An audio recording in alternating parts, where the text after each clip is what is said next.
Okay, that was bad. This thing happened, like, I think maybe at most twice per year. So I don't know whether we are lucky or unlucky that it happened during the stream.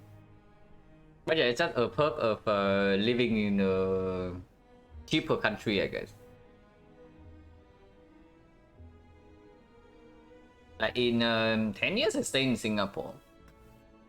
Basically, I remember exactly one blackout and it lasted for 5 minutes. So okay, cool. Unfortunately, in Vietnam, this probably happens at once every few months. Way less than before though. Well, way less than before. This is the first time I had a blackout ever since I moved to this new apartment. But unfortunate. But it's fine. Good thing, okay. one very good thing though is that at least this happened during the like near the end of a run that is probably fairly strong. Otherwise, if the run is like super mega difficult, whenever my thoughts is cut off like this, is yeah, it's awful. But okay, before I don't even know like if it cuts off instantly like that, does it really save the run? Hopefully it does, because that will otherwise it would be pretty sad. Silent Nemesis fire, right? Okay, Silent Nemesis fire, and then I can check the bots to see the cast play order. So we pick. Yeah, hello someone. Yeah, my whole apartment just got a total blackout for like an hour. Was it an hour? It was like a whole hour, right? Yeah, one hour. Pretty bad. And I was just saying that this happens in Vietnam for like, I would say probably twice per year, or in recent times. So I don't know whether we are lucky or unlucky or not to have it happen during the stream. But that's just a perk of living in a cheaper country. Yeah, okay, so looking at the votes right now, I need to check the play order first, because as far as I know, right, if the card play order is different, the ING is also different. So I pick up End of Grid, and then discard, backstab, neutralize. Wait, can speed this up a little bit. The game over 6, yeah? Okay. So pick Hand of Grid. Discard the backstab, neutralize, Hand of Grid, defend, bane, and outmaneuver.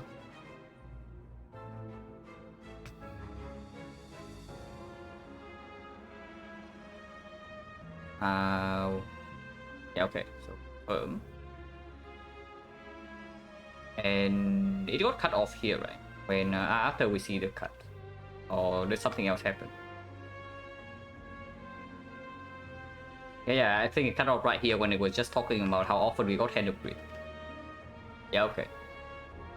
So at least we did not play this fight until like 3 to 4 turns, otherwise simulating it will be annoying. But yeah, stop right here. I did not even play a single card after this, so for now it's good. Okay, at least the run's fairly strong, so probably I don't have to use like that much brain power from here, hopefully. Awaken 1 can be annoying, but every other fight should not be too difficult. Finish this one, and hopefully my electricity doesn't like cut off instantly again, because it does mess up a little bit in... Yeah, it definitely messed up like some things in the OBS. Yeah, because my local recording is... yeah, the local recording is like kind of screwed over right now. But I guess that's fine, whatever. The VODs are saved for 60 days anyway, so if I need to actually download the VOD of this one for whatever reason, I can just do that from Twitch. But yeah, only twice per year, guys. Don't worry. This is not a common occurrence. I mean, I sure hope it's twice per year. This was twice per year in my over apartment. In this. How long? How long has it been since I moved to this one? I actually cannot even remember. Maybe it was like, maybe it's been like 4 or 5 months. So I guess that's one place. But yeah, just at the start of the fight at least. Imagine like it is turn 3, turn 4, this guy shuffle burns and we have to play the exact same card, the exact same order. That would be a pain. Better not save scout this fight, yeah. Internet issue, my whole apartment had a blackout for 1 hour. So it just went poof. I was just talking and then suddenly everything went poof. My PC shut down and then the whole apartment did not have electricity. But yeah, it's fine. So what are we doing here? Obviously Nightmare Red Form. But without any damage in play, Nightmare Red Form without after image. If this guy decides to shuffle burns afterwards, we might be losing some HP. It is still Nightmare Red Form. It is still Nightmare Red Form. Like, because playing Red Form alone means that I can still play Bouncing Flash. I can do, let's say, Nightmare on Leg Sweep, and then I can do Leg Sweep, Survivor into Bouncing Flash. And then play from there. With the Footwork Plus, if this guy is always weakened, we are probably also not taking damage.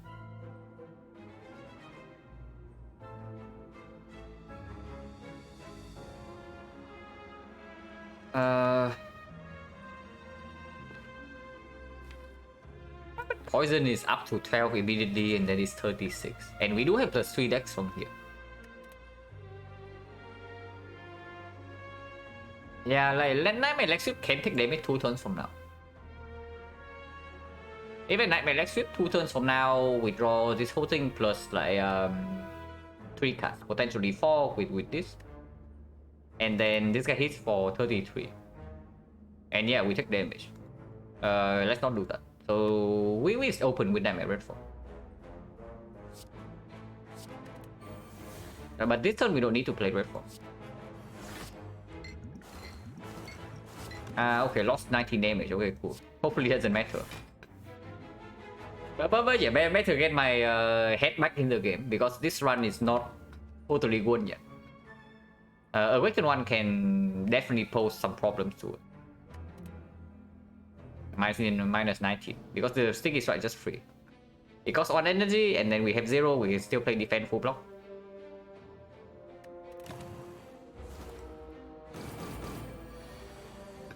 Burns. Next turn guarantee bullet time. We can play 1 red box.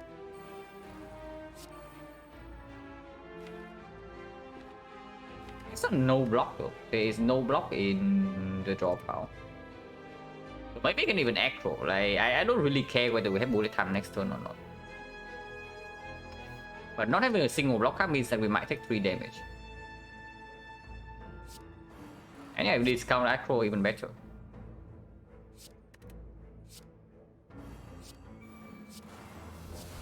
We only need to play 1 red form. Don't need to play more than that because then we can easily redraw back into the other 3 in time.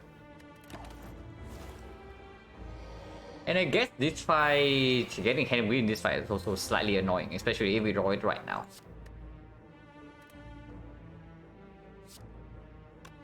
Unless you tell me 60, 80, no chance.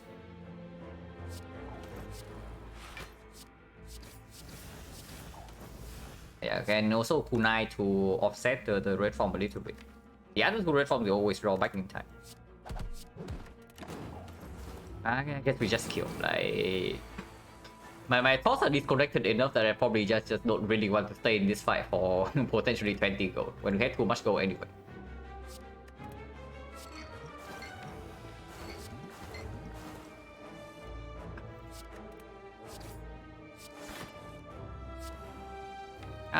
Very small chance we redraw to the thing. So I exhaust all of these.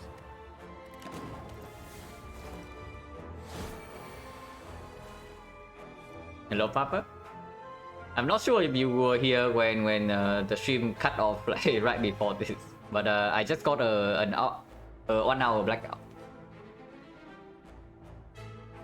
Good thing it was right at the start of this fight, and the run's also going fairly strong, so my toss being cut off, like, not a huge problem.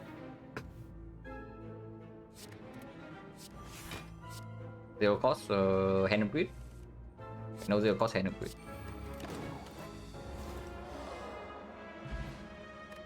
Yeah, okay. I guess you can turn our brain off a little bit. This one, yeah, this one was troublesome in mid act 2.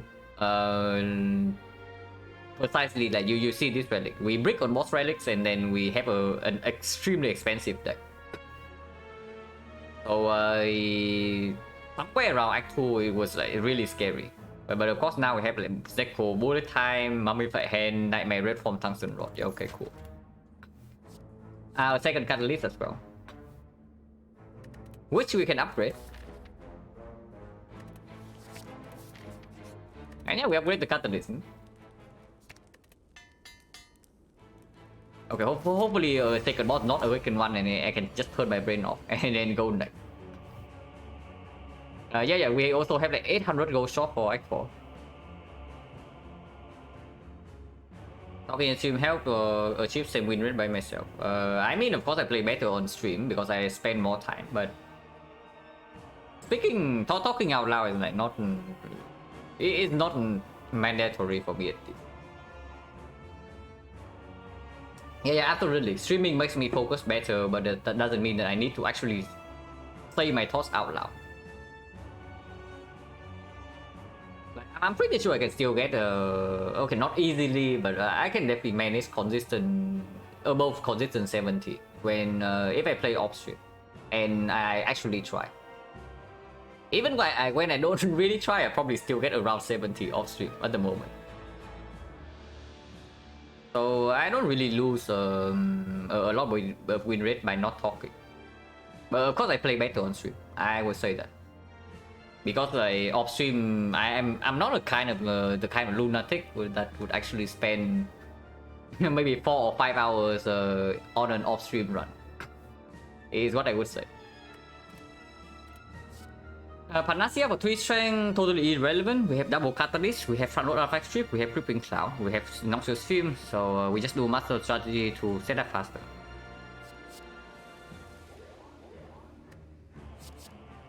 O3 is a little bit weird.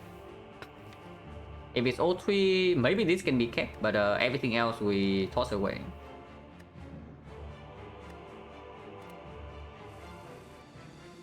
We kept everything. We just kept all the powers, guys. But of course we don't have Frozen Eye, so I not know that beforehand. Just in case Nightmare Red Form doesn't line up instantly, we still strip this guy first.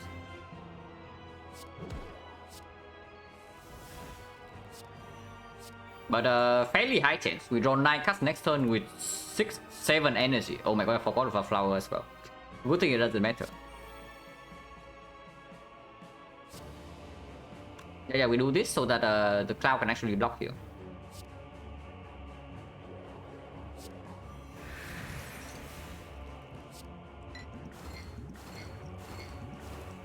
And yeah, Nightmare Red Form coming up with Tungsten Rod, so we can turn off our brain and just play Catalyst.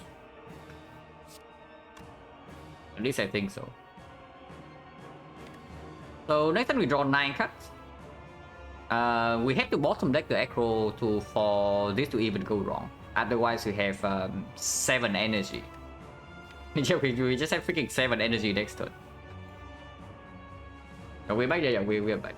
1 hour blackout for my entire apartment.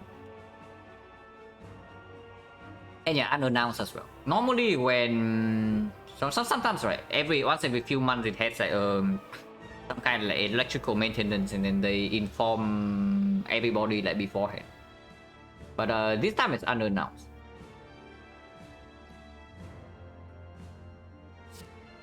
Yeah, we probably can just do whatever we want if this thing lines up next turn, and then we turn our brains off and set this up.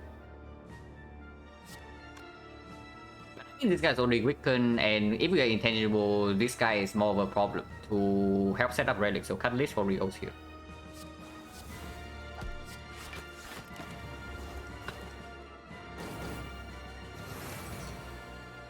7 energy, Nightmare Red from in hand, it costs 2, we can play it, but it's over.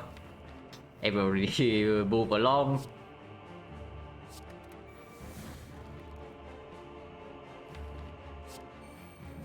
And yeah, now we just play hand.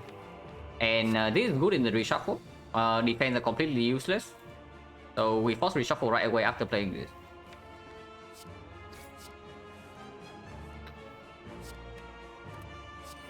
Doesn't matter where this goes, weakness irrelevant. Now bullet time right now would be nice. If not, we have to spend all our whole turn playing this. Maybe not. With my fight hand, not really.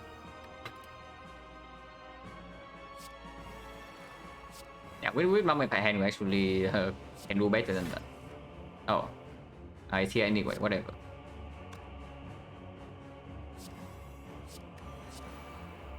So now we just need to set the flower up for next fight. And with the toolbox gambling chip, we absolutely want it on 2. So that was already a mistake, by the way, by not carrying my flower in the Nemesis fight. But did not end up mattering. To control the fight better, I guess Catalyst should go here. Like we should still kill this to not get days. And afterwards, like if we need to accelerate damage, we can do it with bouncing plus. Oh, handfield. Look at Handfield go with, guys. I already forgot that we actually have this relic. But apparently we do, and this guy is vulnerable now.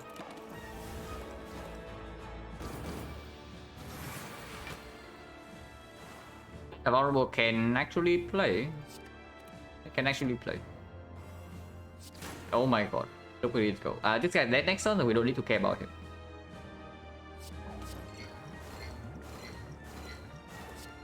And yeah, Henry will play again here. Like, look at this. Oh my god.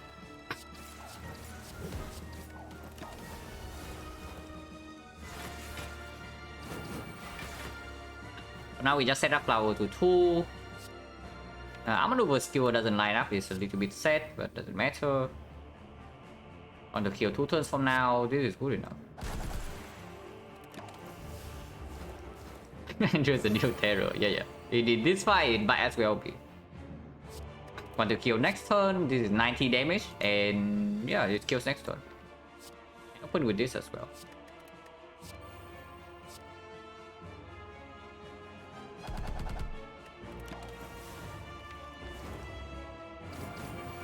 And yeah, we kill this turn and then move on to the next fight. Hopefully not the awakened one, so I can turn my brain off.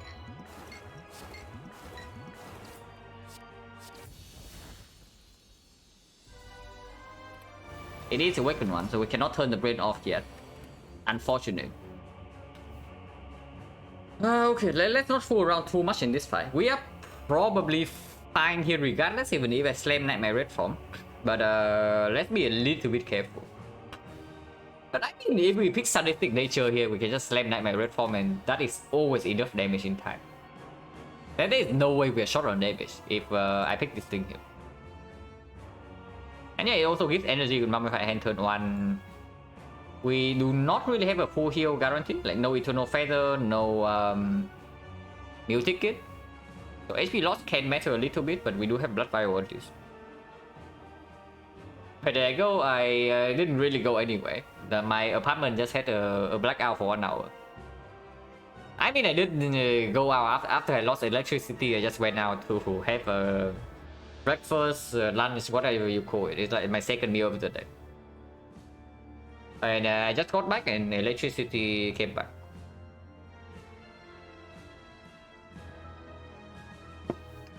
But yeah, at least it's in Act 3 in this one. Like, holy crap, imagine blackout happened mid Act 2 in this one. That would be like so awful. Brunch, not exactly brunch, because I guess today I woke up at a relatively normal time. It's like almost 5 AM. Yeah, so I guess you can call it brunch.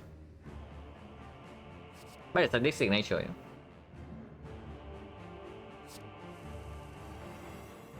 tools just cost 3 again. But tools is more important than footwork, and skill does not matter. Go ahead, I'm hungry, I need to eat. This time is not exactly because I'm hungry. This time I called, I have no electricity. So there's nothing to do, so I went out to eat. That was the situation this time. And not because I'm hungry. I mean, defense here is nice and all. If we have to take one hit, we take one hit, right? Maybe just gamble everything. To the trade, maybe we can stay, but everything else can go. And the faster we get this in play, the better. Like, we are not short on damage ever. Did not line up. If it doesn't line up, then slightly annoying. Hopefully, you don't take too much damage here. But of course, this still has to be deployed. And if Nightmare Reform is not in play instantly, then I guess we have to kill the cultist. It still needs to be played.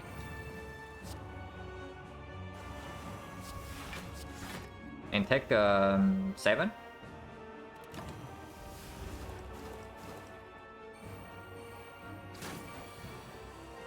Multi turn 2, so that's actually good because now we can do piercing whale on this. Maybe we also can just not Nightmare Reform in this fight and use Nightmare on, for example, leg sweep instead. But then we cannot use piercing whale this turn to block. But that is fine. Technically we have kunai. We do have kunai, so we can just not play the Doctor Schemes. Also not play the Sadistic Nature, not play the Footwork, never playing the Red Form. And don't even need to strength reset, we just outscale this guy with like kunai, bullet time, triple dex view instead. That's also a line.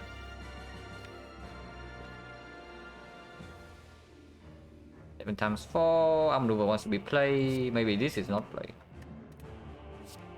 Echo right now might drawn to the Nightmare, but that doesn't matter, right? Yeah, we get to Nightmare leg sweep if we choose to do so. We don't actually need like double maneuver. And yeah, I guess we do it. We Nightmare leg sweep. We just Nightmare leg sweep and play this fight without intangible. If the Nightmare Reform doesn't line up for a cycle.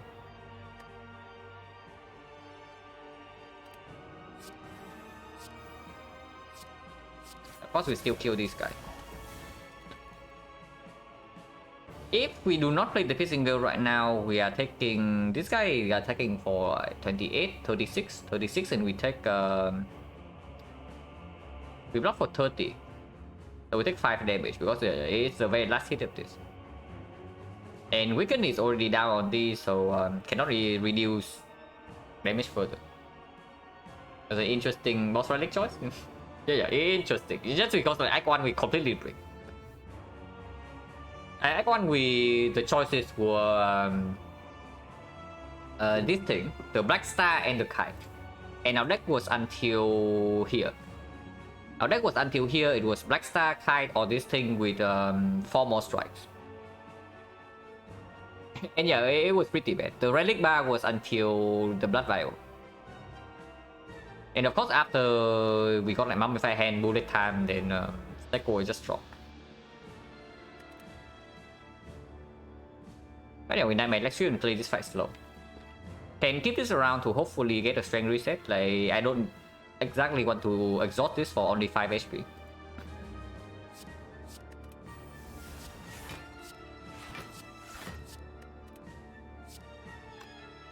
And yeah, this guy is permanently weakened already, so now we can focus, neutralize on one of these two. And maybe this guy, because this guy is dying soon.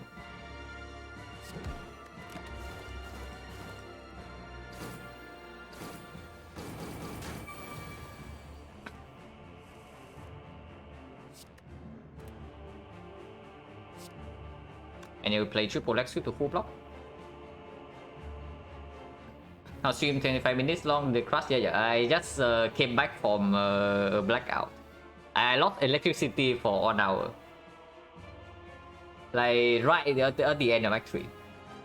It was this fight, like right at the start of this fight, we were just talking about the hand of greed and whatnot, and everything went poof. And then it was like 1 hour gap, and now we are back. This happened like near the end of Act 3. Because the Act 2 in this one was like fairly tense. So if it happened in the middle of Act 2, would be weird because when my thoughts are cut off, like after I forget something and then suddenly we die instantly. But the run is in a position like comfortable enough that even though I do not remember a few things, it doesn't matter too much. At least I hope so.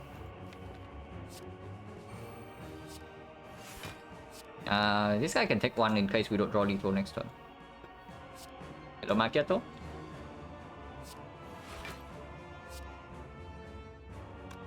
I guess this guy can have one as well.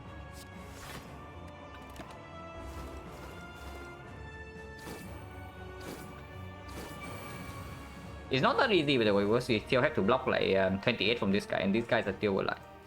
But the arm maneuvers are the mega play. Oh yeah, the arm maneuver in Act 2 was like also fairly sick. We picked arm maneuver minus over terror, and looking at the rest of Act 2 and looking at how it's performing right now, it's absolutely correct. Doesn't happen very often, but it does in this one, and that's very cool. Do this. I guess I can fish first with a backflip. Double here means that I can actually spend energy on killing this guy.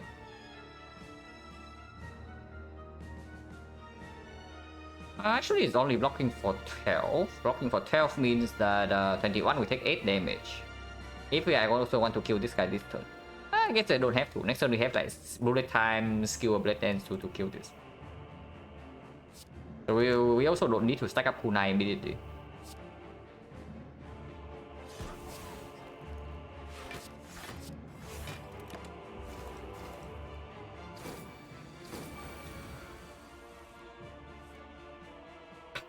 Absolutely don't need this.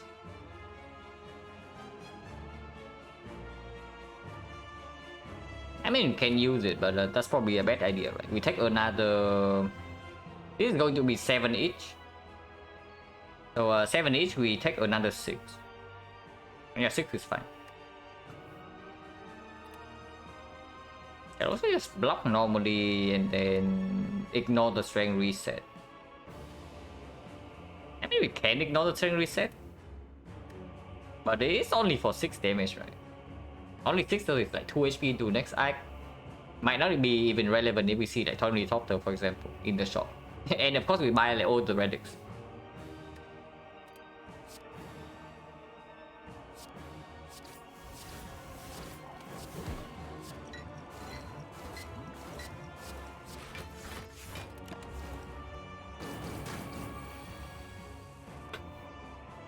Everything zero cost. Probably exhaust the catalyst.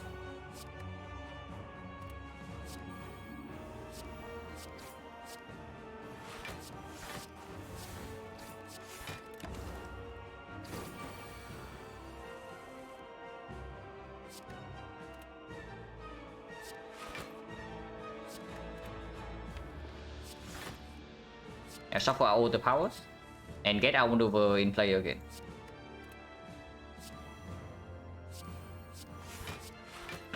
And exhaust this catalyst as well. And I guess that's fine. Second phase we still have like plenty of damage here, and it's easy to control flower without catalyst. It is easier to control flower without catalyst anyway.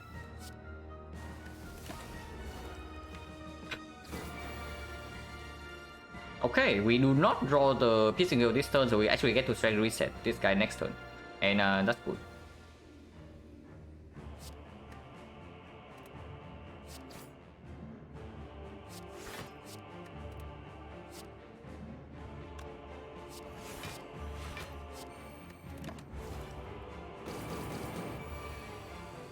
And yeah, if we can strength reset, then the fight is also over.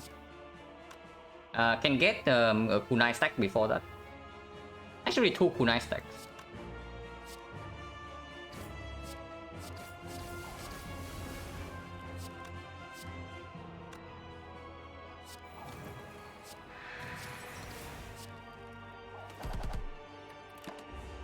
Yeah, now we have 7 dexterity, this guy has 0 strength, we play all our powers, we have like forbidden wick with triple leg sweep. No problem from here. And with bullet time in the deck, we also don't need to play this outmaneuver, so we can just play Lex Sweep.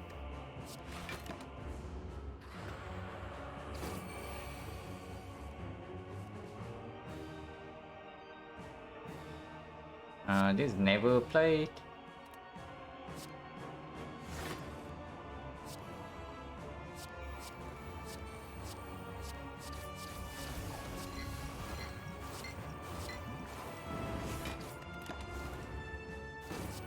And yeah, Void is somewhat annoying, but we have bullet time and outmaneuvers, and we have like 8 dexterity.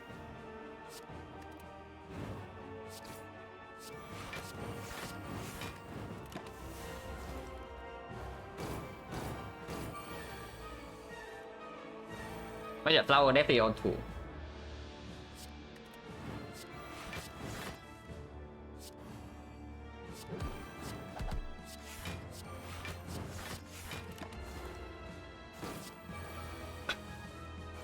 But yeah, Void in such a small deck as well is can be slightly weird. Like this turn, for example, we cannot avoid being voided.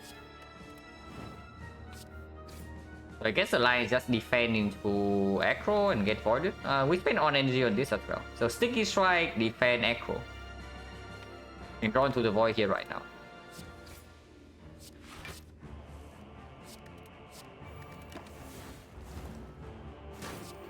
Sadistic nature archetype. Not really. Just happen to have sadistic nature from 2 bombs. Play this first. Quantum kill in 3 turns. Should not deal too much damage.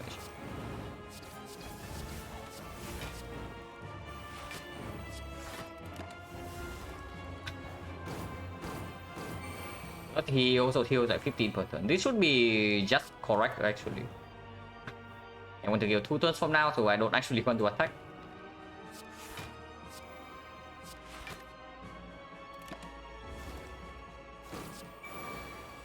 On mid, I picked mutations over transform. We were in a very bad spot, and like one question mark. We had one question mark left before the Burning Elite with no potion and no fire.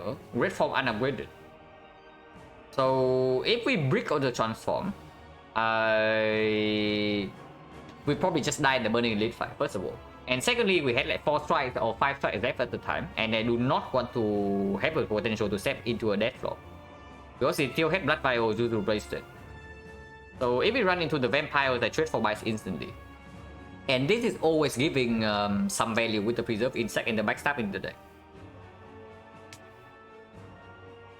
We ran into Renwin. We ended up running into Renwin, and he asked for the food juice that we had been stocking up, and he gave us a more bite. So we ended up weaker for the Burning Elite fight, but we survived, and this thing gave us 264 gold. So everything worked out. But yeah, basically it was a situation where I could not afford to take the low roll from the transform. A low rolling transform kills like me way too often in that spot. And with the preserve insect, the mutations will play with the backstab.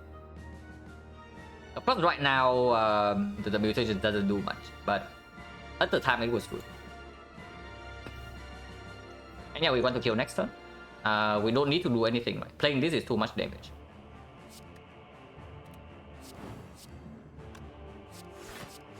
Playing anything is too much damage because he takes 9 from taunts. And he only has 11 HP left, so we cannot even play Lex Sweep here. So let's not do that.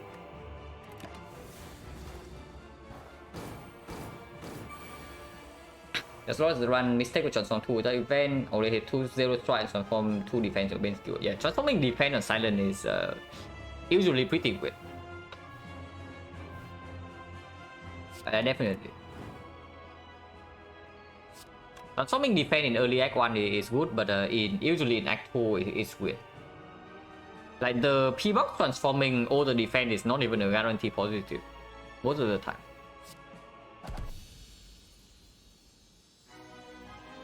But yeah, of course, like we are very strong now, and we have an 800 gold shop coming up with 2 like super mega strong potions. So unless there's something insanely wrong happens in the hard fight, we probably win the fight on turn 1 with liquid memories duplication. If we can preserve both of the potions, we gamble our whole hand. We gamble our whole hand away, we use liquid memories to set up Nightmare Red Form, fights over instantly with the Tungsten Rod. And that is our plan for the hard fight. So the top priority right now is absolutely trying to clear Spear and Shield with our potion use. I mean, even if we use one of these potions, is fine, right? Like, I think liquid memory is stronger than duplication. So if we see red form without Nightmare in the Spear and Shield fight, we can just use the Dupont. And then we use liquid memories with gambling chip to go intangible on turn 1 against the heart, and it dies in 12 turns, guaranteed. Tripping Cloud Alexi looks good at upgrade. It's probably the Cloud. The Cloud probably allows us to win the Spear and Shield fight. And then yeah, I did say that I'm willing to use this potion in Spear and Shield. So if we duplicate red form, then of course we upgrade damage. And yeah, this upgrade on damage. I don't think I ever make left sweep upgrade though. If I do not upgrade the Cloud here, it's the armor maneuver upgrade. But I think this upgrade is totally fine.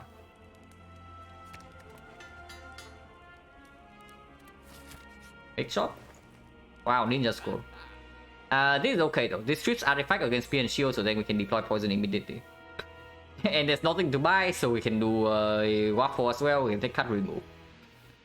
I do not think backflip is actually positive, so we can ignore that. Like the kunai can retire itself. So removes clear. 1,000 cuts, yeah, 1,000 cuts. And then Mega Marble to strip artifact and Spear and Shield.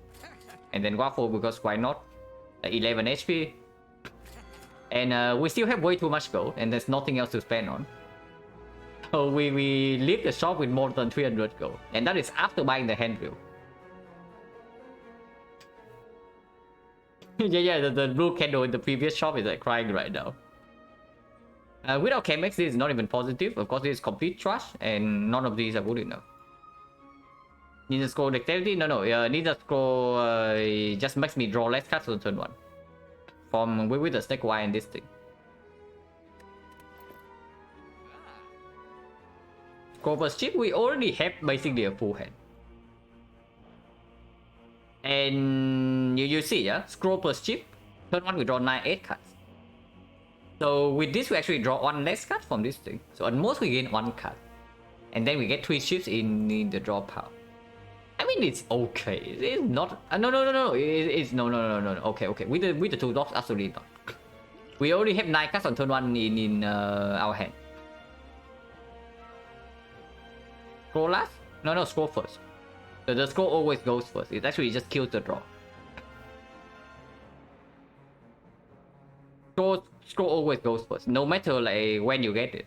This thing is like complete garbage like that. It overrides Mega Prep, it overrides like toolbox, it overrides Deco Eye, it overrides like whatever. Yeah, so with the toolbox, absolutely not. Without the toolbox, this is actually +1 card draw. If we say that we gamble our whole hand. Now with Reflex, not that bad. Of course, we have like tools of trade, but of course it's totally unnecessary in this point. Because the only thing we care about is that in the first in the Spear and Shield fight, if we commit this potion, it basically means that in the first 17 cards in our deck, we will see a red form. And then we duplicate red form, fight over. In the hard fight, we need to see that in the top 25 cards, maybe slightly less than that because we also draw into statuses. We draw into both Nightmare and red form, then we liquid memories, use Nightmare red form, then win the fight. What about Metas? Yeah, you're not interested. So we just leave the shop with 200 gold.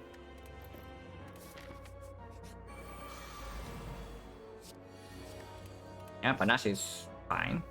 There's also 4 thoughts, not interested. Nightmare is in the opening hand, so we toss everything away, yeah? I mean, Panache can maybe stay, but we probably just toss everything away. Dark density a little high. It's different than that. It's different than that. The difference is that we do have Tungsten Rod, Nightmare red form, and we have 2 potions to set that up like very nicely.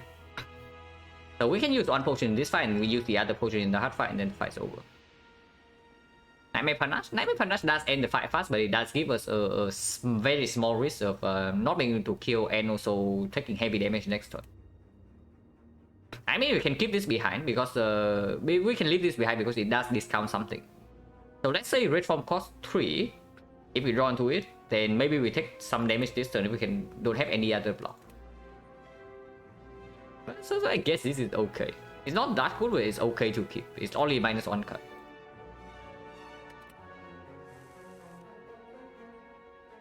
We don't draw into the thing, but we have to the trade. So I guess in this hand we Nightmare the Panache. Yeah, in this hand we Nightmare Panache.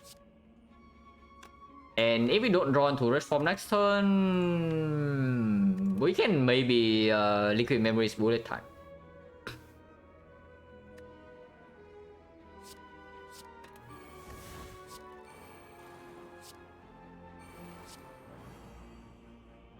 Liquid Memories Piercing Whale also can do it.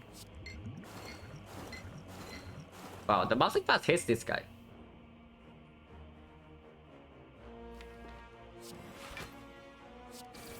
But yeah, if we leave this as Liquid Memories target, we actually do not play it right now.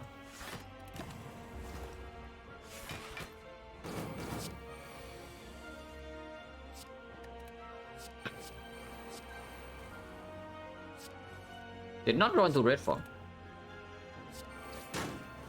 Oh my god, hand fail. This drops one more time for like 40 damage. That is unfortunately not enough to kill this guy. So here we can Liquid Memories for how much HP? We block for 10. We block for 10 only, so we are facing 10 damage from this.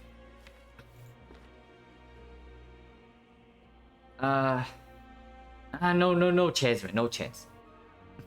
Like, this potion at most is like for 30 this turn. I do not think that is worth it, like, actually ever. Because in the hard fight, we can also do something. If we draw like this, yeah, we can always duplicate the red form instantly, and then we Liquid Memory to set up Nightmare Catalyst. And that also wins in 6 turns, easily.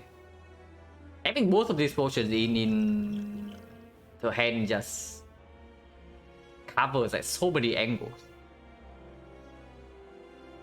And right now, at this moment, we are losing 10 HP from this.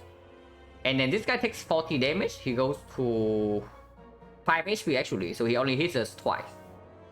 So this is only 10 plus 12.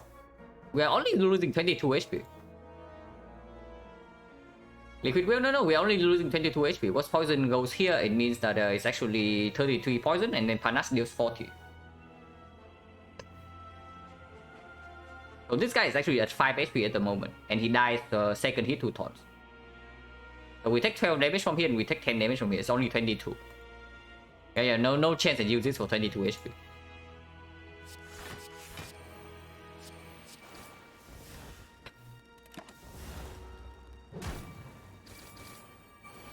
And this turn fight's over. Flower on 2 as well, so we can kill this turn. And your puzzle, irrelevant. I mean, maybe not irrelevant. Not irrelevant at all, actually. And yeah, Panache is here again, but this time we actually pick the master.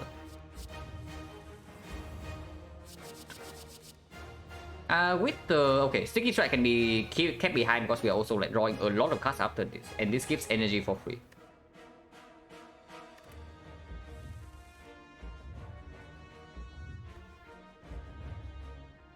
With this we can play 3 cards.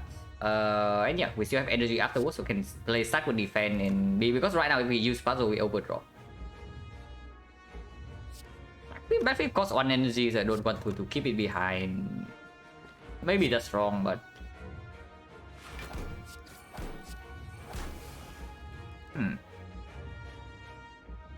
still our hand has like too many cards at the moment, so puzzle does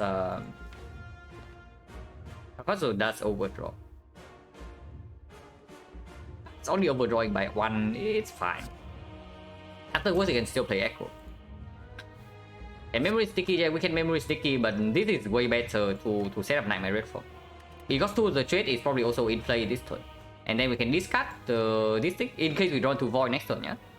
We can discard one of these and then we Liquid Memory it back, and then we use the duplication, and then we win. Especially with like Maneuver Plus.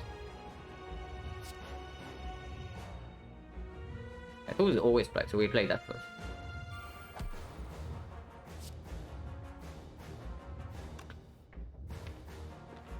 In case we draw into both Nightmare and Red Form right now, I cannot spend energy on the Maneuver yet.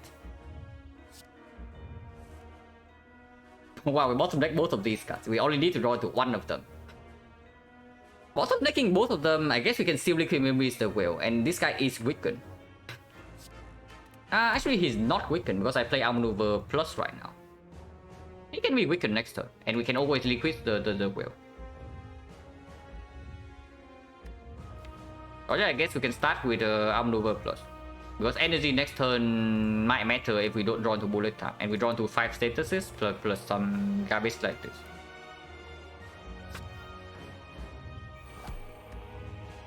Yeah, Tungsten Rod can actually perform here. Multi first. Nightmare is in our hand, not Red Form, next turn is shuffle out. But if this is the case, we Liquid Memories the Echo. We win in draw into both Nightmare. Well, yeah, we win on the spot because of Tungsten Rod. But yeah, in this spot we absolutely like Liquid Memories the Echo. Yeah, because otherwise next turn we draw into this thing alone and this is shuffle out.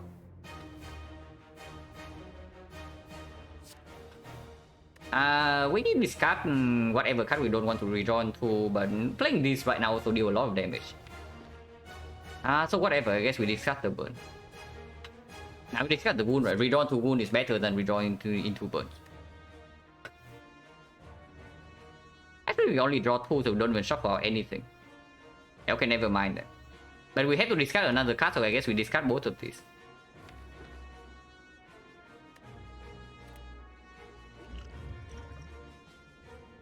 Yeah, Liquid Memories can Liquid Memories the backflip instead. It save 1 HP.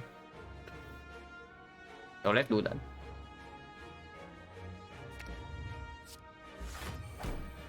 And yeah, now fight's over. Are we drawing with the Liquid Memories potion? Like, very easily. We can duplication on this as well. It doesn't really matter. We can do it, but it doesn't matter. Let's do it.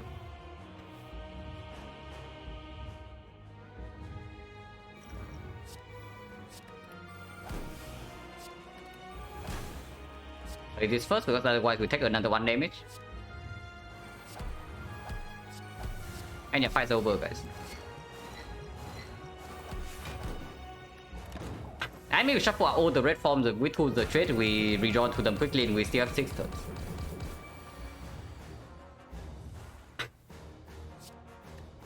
And these can all be discounted by Mum Fairhead, so we play all of them this turn actually. I play this first and then we play all the red forms.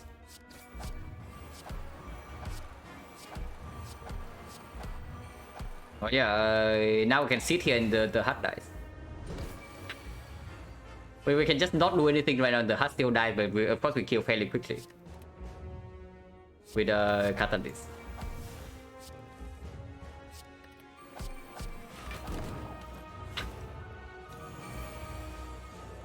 And yeah, Act 4 certainly tried to screw us over. Like the draw had to be fairly bad for us to even take damage in Act 4. But of course it never came close to actually killing us.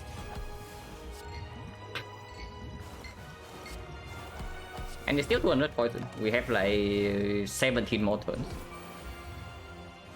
Yeah, 17 turns of intangible, 200 poison. Fight seems up in the air, guys.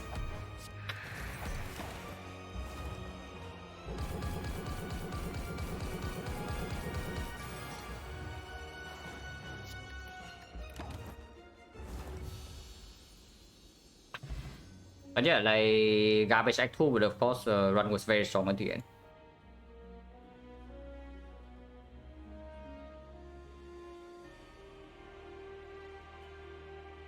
Now this is one of the ways where I can lose the run because loss of focus. Like if I play another run after this, because I've got the stream cut off, so like ending here would be super unsatisfactory. But my focus also not at the maximum as well. Maybe I should not play a serious silent run. Because I can definitely feel that second run is not going to be like as good as usual. Right now, no, I play something else, but not the silent. Clicky run, I feel like playing Ironclad actually. I've been playing some Ironclad runs off stream. Probably play like one quick Ironclad run, and after that we see what happens. But yeah, good thing the electricity loss was like not in video act 2. That could be awful in this one. I'm not sure there was like execution mistakes after we came back, like concentration cuts off and whatnot, but the run was so freaking strong at that point, it doesn't matter. Do like class second best? Yeah, probably. And between Watcher and Defect, I'm not even sure. Because Defect, I'm still experimenting, and Watcher, I probably play Watcher for like too long in a row, and I'm not as interested in Watcher compared to Silent, so I get a little bit burned out on Watcher, especially after the 30 crown runs in a row. Yeah, play swapping Busted Crown 30 times in a row, like certainly makes you a little bit burned out. Unless your name is Byron, then you keep playing crowd runs.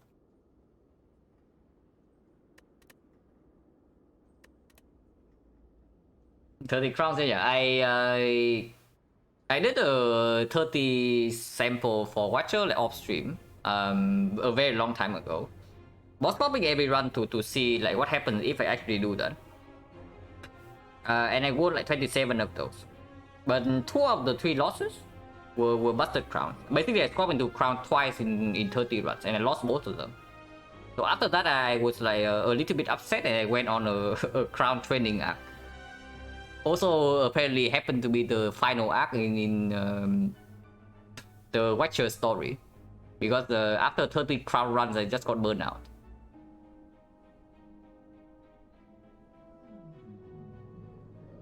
What's going to that runs full click those? Yeah.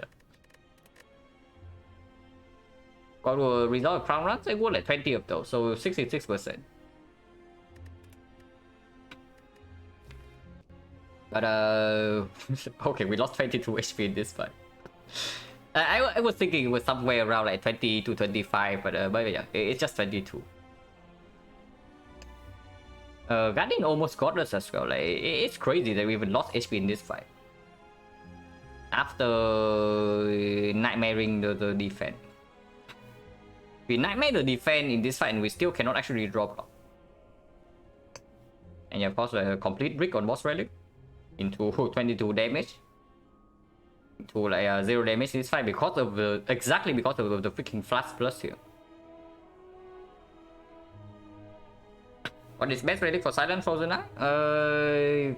Probably between Death Range, Incense Burner, and Tough Bandages, depending on when you are in the run.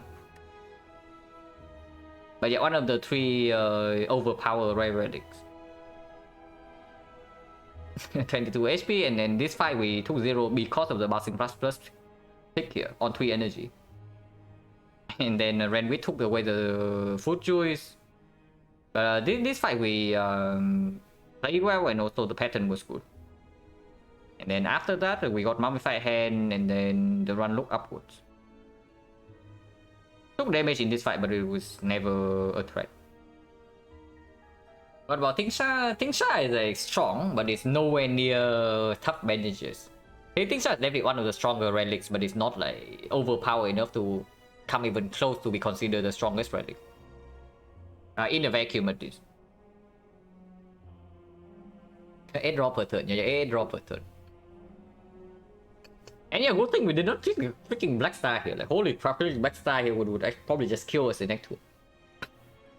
But I wonder how the kite would do though, because the kite, if we have the kite, the run would also look a little bit different. Like the shop here would not be toolbox. The shop here would actually be acro plus something else. And then maybe here we take transform over mutations. And this leader fight with the acro, we still draw to red form exactly when we draw it. So we would probably also not take damage in this fight. And then afterwards the run is still mummified hand, and then we see to the trade in the library.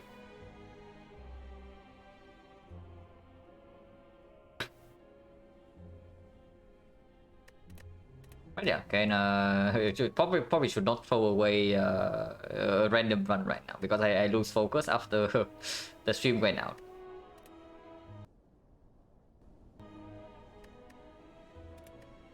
But yeah, let's play the club. And probably should not force perfect strike this time. Oh my god, what is this garbage option, man?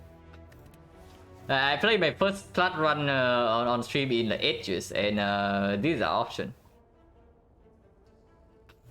What is this garbage? It's not even Hexaghost, so bash upgrade like plays less than usual. But I mean, that's probably still okay, yeah. That's probably still okay. Otherwise, like 3 random potion, probably not a very good bonus on the club. Because the club can get away with being like greedier in Act 1 compared to Silent. Boss Squad? I don't know. Boss Squad probably sucks. But Boss Squad on club is probably even worse than Boss Squad on Silent. Even though it doesn't kill you immediately. But yeah, I take the match upgrade. And then we move on.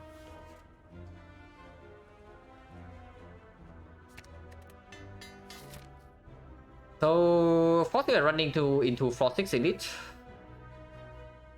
This Frost 6 Elite is slightly better. Because going here allows us to maybe pass for the fire if we are too weak for whatever reason. So start here and observe afterwards, yeah. Because after this elite there's still a fire, and after that advance always into second elite, exactly the same here. So we start here and we observe after maybe this drop.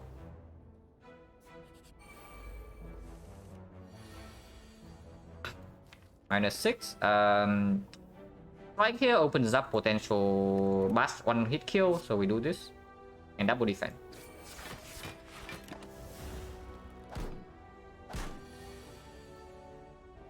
Thank you, Capita. -3.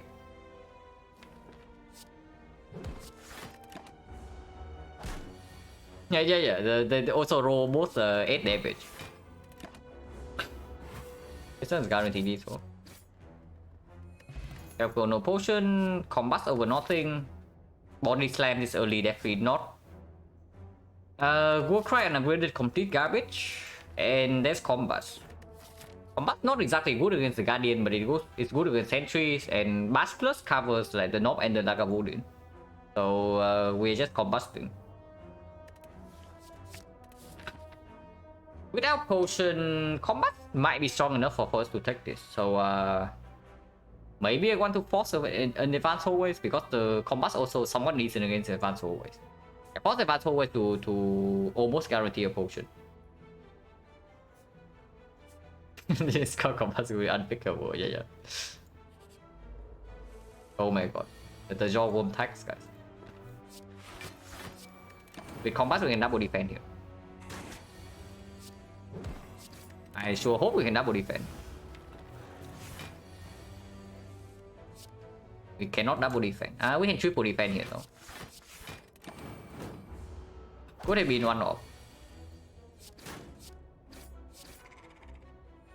No potion. Uppercut over nothing, and uppercut is good. Less good with the bash, but it's still probably the best pick here. It's still better than close line, right? The uppercut. Effectively, we trade 1 vulnerable for 1 weak, and then 1 more damage. Crossstrike is at 12 damage, I'm going to 17. Not before the Guardian, right? This guy's like complete garbage into Guardian. Into Slime Boss, maybe I can see it if we are desperate enough. But we have 66 HP. We have like 66 HP with Bash Plus. I will really scared enough to pick this card. Not really, right? And this is probably still good.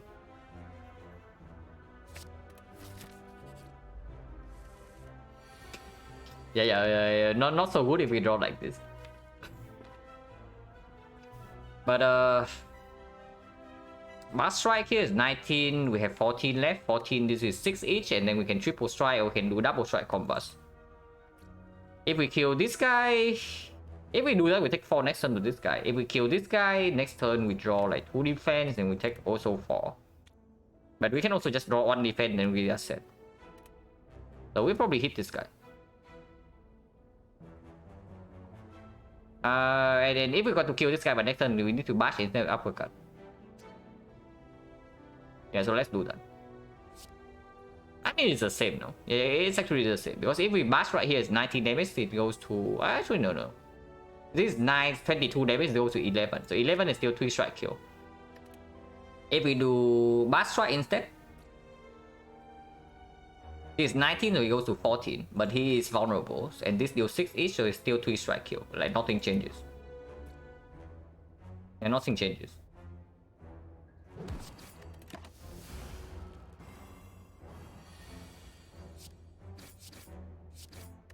Like 4.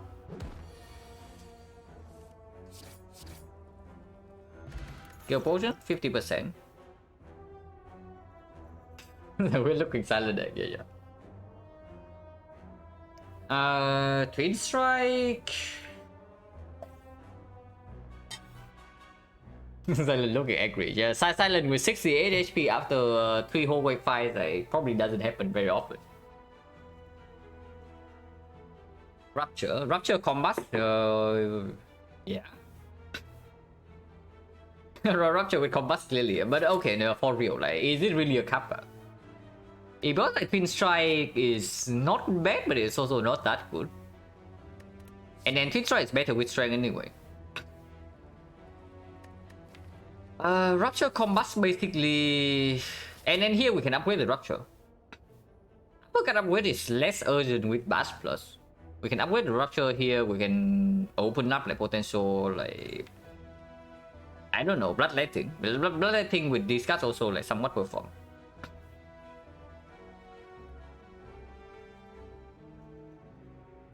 Rupture combats game, yeah, combo against Lagavulin Sentry. Against Sentry is not so much, against Lagavulin, sure, because you can play it for free.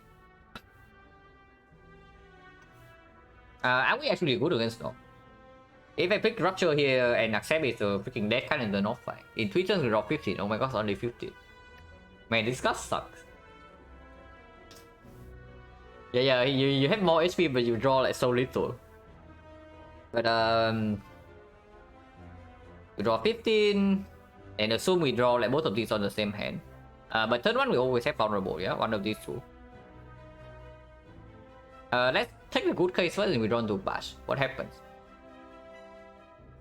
It's Bash strike into triple strike into another strike.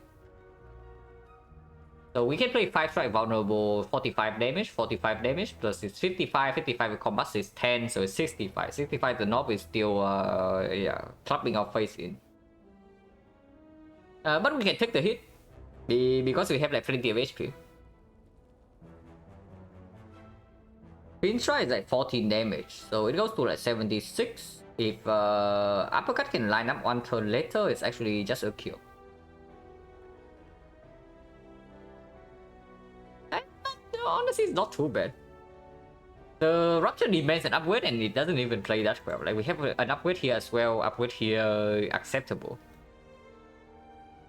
Yeah, we can also get Rupture into Pain, but if you play Rupture Pain without Reaper, that probably kills you. Like 6 per fight is a lot, but it's not 60. I guess Twin Strike is okay. And yeah, we have Potion Gens right now still 50%, we are very healthy, so probably take the 2 elite part.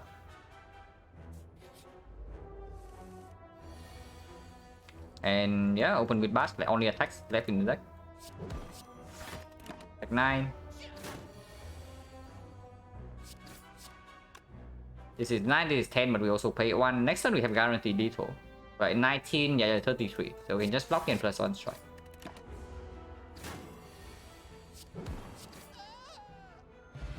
Wow, amazing potion. Yeah, Battle Trance. We picked a good card. There's also a Reckless Charge, costing 0 with 2 expensive vulnerable source, but I mean, you probably don't say no to this card. This card is like completely insane. And into the Guardian fight as well, of course. Of course, into all 3 bosses is insane, but into the Guardian particularly good. Yeah, trend is just like ridiculous.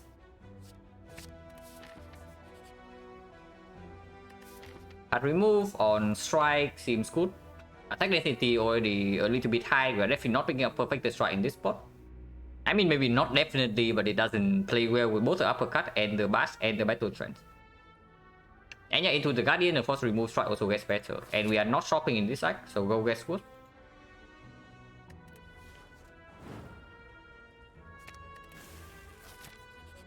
Not 86. I was saying that we always draw I was saying that we always draw vulnerable on turn 1 against this guy. Apparently that's a lie. Combat double strike and the elixir away 2 strikes. And we preserve skill potion for the next for the next elite fight. If we do that, we probably take 1 hit. So this is going to be 15, 15, 27, 27 next turn we get like maybe Bastion strike. Bastion strike like 24. So 26 plus 27 plus 24 is 51. 51 we need 30. If we draw exactly to uppercut and twin strike redraw, then we actually get a kill in 3 turns with this line. I probably elixir away like, 1 more strike as well, yeah? Because I want to redraw to these things on turn 3. But damage does meet the threshold, so we need to play 2 strikes here.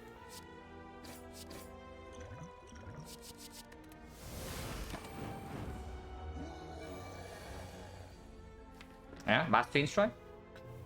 It's blocked for 2 left, but it does open up a little next turn potentially.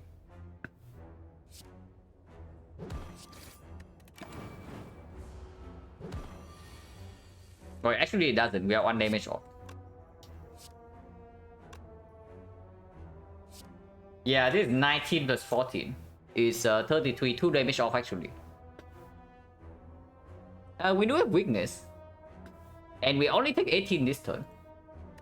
Skill potion needs to be spot weakness. Needs to be... What other skill even deals damage on Ironclad? Why am I playing Red Silent? Because something unusual happened. The stream got cut off because I lost electricity for 1 hour. So I can feel my focus dropping, and I don't want to play the second Silent run with my mind in like unfocused state. Flame barrier, yeah, flame barrier is okay, but we still have to take this hit. Yeah, probably just accept the hit and move on.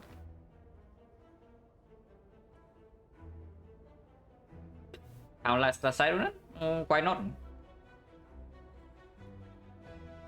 We play the cast in the exact same order when we resumed the run, and it was like because my PC went out and not because I actually saved and quit or anything.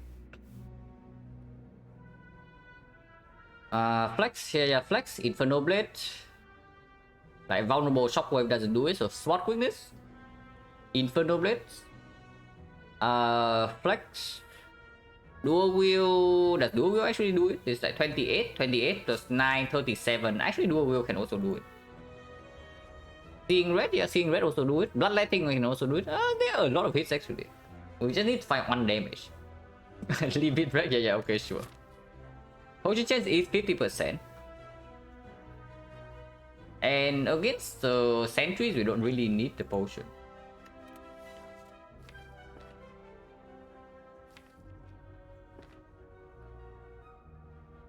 Yeah.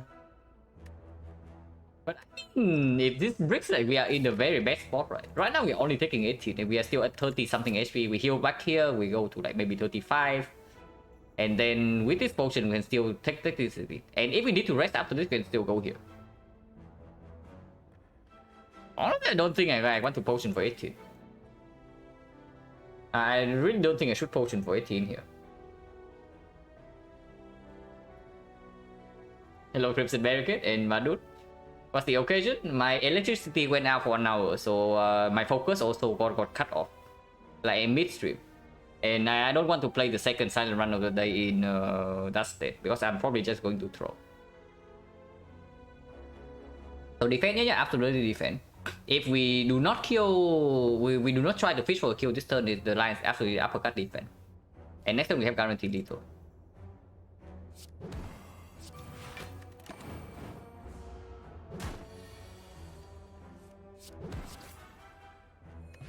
Wow. Garbage. Yeah, just absolute trash, right? And we skip this. Potion gen 60%. And 33 HP after this fight is like 39. So 39 HP to spend in these two fights, and after this we have 45. With one potion, probably can do it. So and then the upgrade on uppercut plays in the Lagavulin fight. The combat plays in Sentry's fight. What is the worst fight for us? It's probably Lagavulin, right? And then not the Sentries. Yeah, what skill potion cover? This is just a lie. Okay, I'm sorry. The skill potion covers us better in the Sentry's fight, right? Because block one turn is more valuable in the Sentry's fight compared to Lagavulin. Just because the Sentry's fight is like probably faster with combats as well. So we make the Lagavulin upgrade, which is uppercut.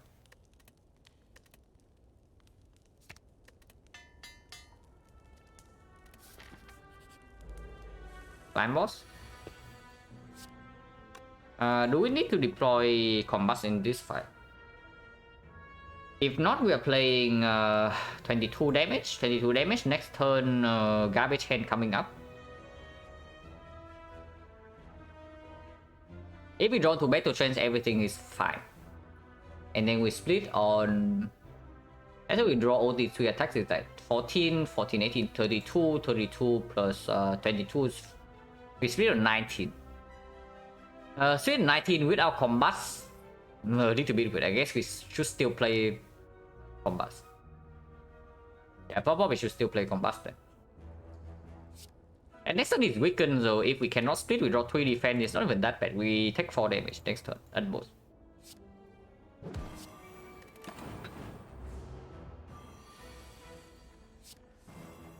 Right, if this is the case, we have to resplit on 18.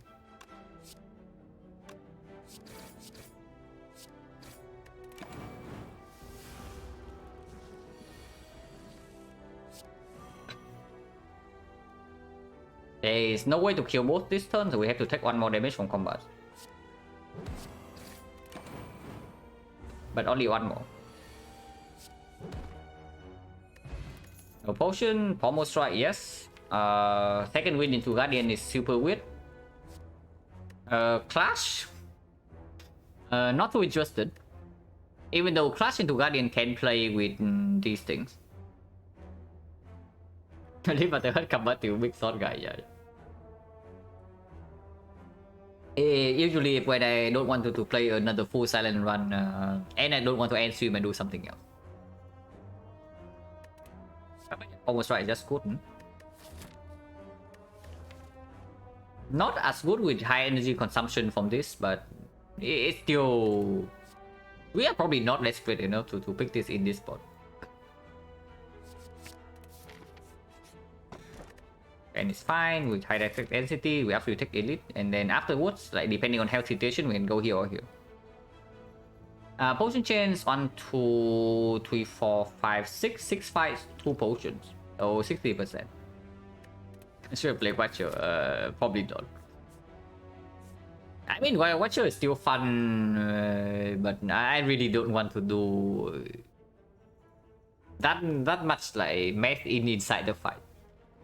At least somewhere in Act 2. Because usually when you play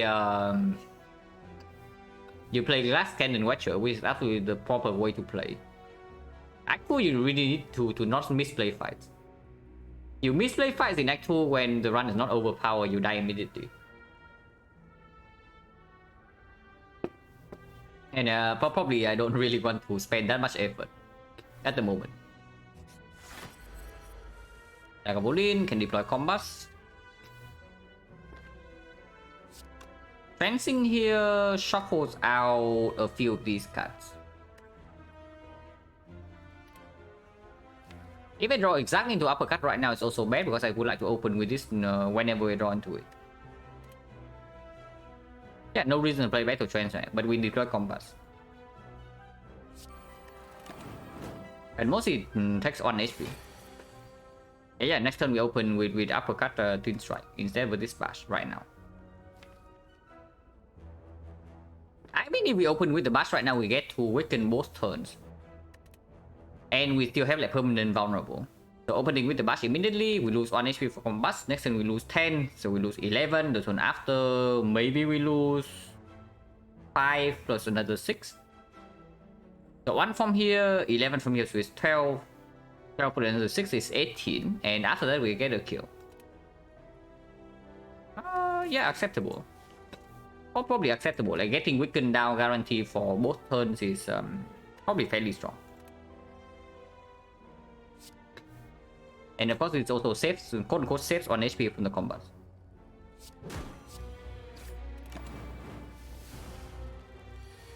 And yeah, of course, here we play uppercut defense.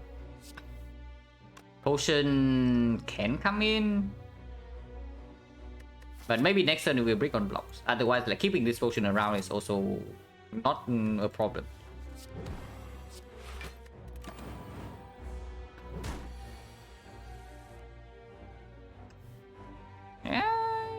Potioning for 10. Drawing into all of these things right now. Like if I play uppercut defense again, we take another 11. And this deals 19, 24, so it goes to 50. 50 next turn we have triple strikes, so it's like 32. It goes to 18. The turn after we kill. So we take this turn, the turn after, and the turn after that combat 3 times. 3 damage, 30 damage, we go to 10. And 10 is 16. And then we have skill potion. If this drops a potion and we rest here, this fight is going to be awkward because I don't even know whether to spend potion or not. But yeah, potioning here for potentially 10 is probably okay.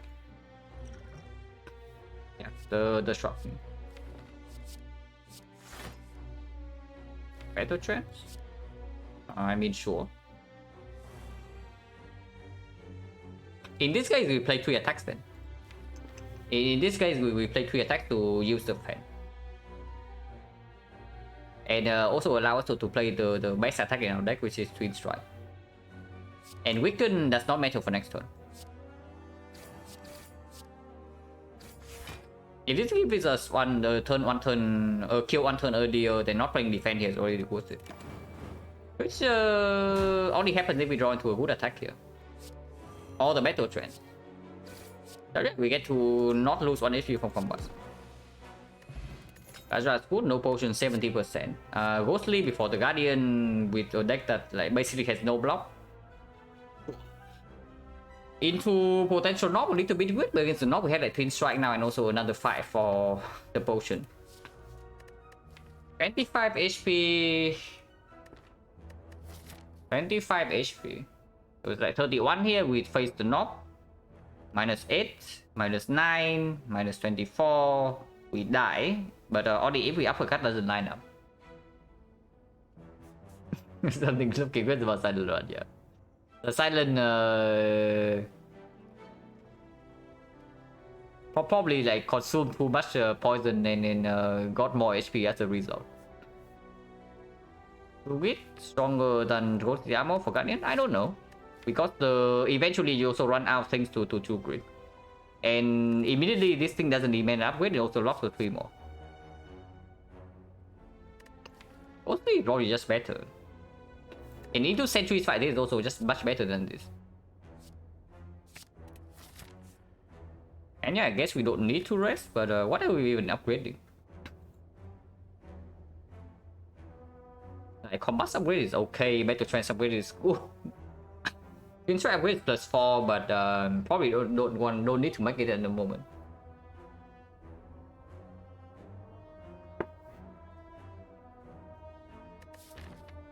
I mean, ideal case of course you can upgrade twice, but I have not played enough Ironclad to know whether upgrading twice is possible in this spot.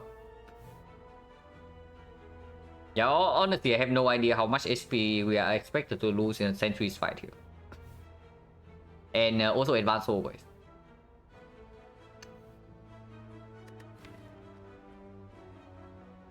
And I guess no upgrade is like super urgent in the moment, so we can rest. We rest for a lot as well, like high max HP. It's just guaranteed the upgrade after this, then it goes the armor. This guy attacks every turn, so we probably should try to kill him faster than he deals damage to us. So we do not defend strike here.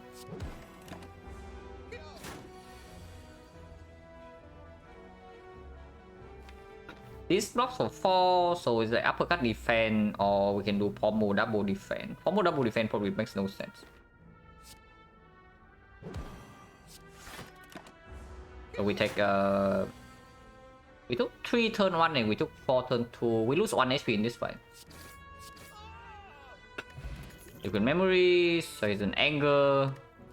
Anger with ornamental fan, anger with the pommel strike, anger with battle trance, anger into guardian is slightly weird but not even that bad. But I don't know, we just fought Lagavulin. And that is kind of the best fight for freaking anger. And with the Vajra right now we also have more incentives to pick up, I don't know, maybe pommel. Maybe pommel, maybe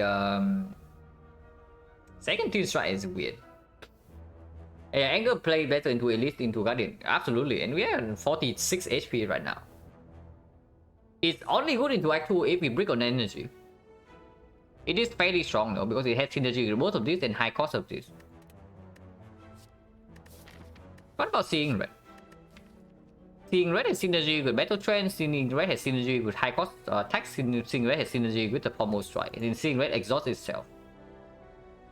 So in the Guardian fight, it doesn't even break the draws. It's probably okay. Actually, it's probably okay to pick in this spot, the Seeing Red. And yeah, it doesn't even break us if we happen to find Snecko.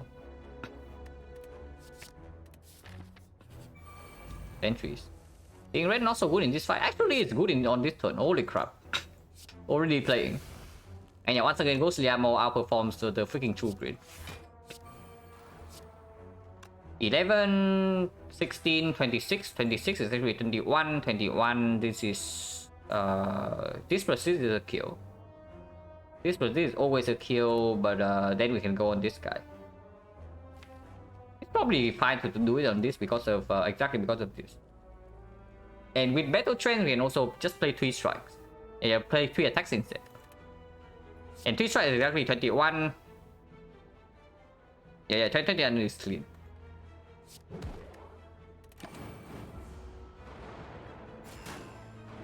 So we start the side with 46, yeah? If we draw this hand, we probably just triple strike and take 6 right here, because otherwise we shuffle out 4 of these cards. And that's probably not a very good idea. It doesn't even cost a lot of HP.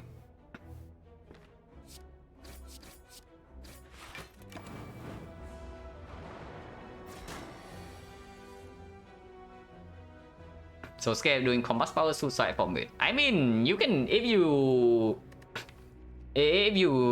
the text on this card like says that you lose 3 HP and you deal like 40 damage in total, you probably would click this more often. Like how often do you click Hemokinesis? Because Hemokinesis is probably just straight up worse than this thing. And then Hemokinesis is a fairly decent attack as well. But this thing in any fight where you have to deal with multiple enemies is just straight up better than Hemo.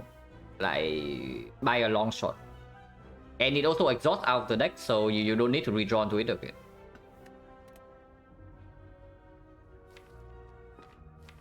Almost right now, if we draw into Twin Strike, I can play triple attack. But Twin Strike is 12, 22, so we actually get a kill on this. Let's do that actually. Let's Pommel Strike this guy.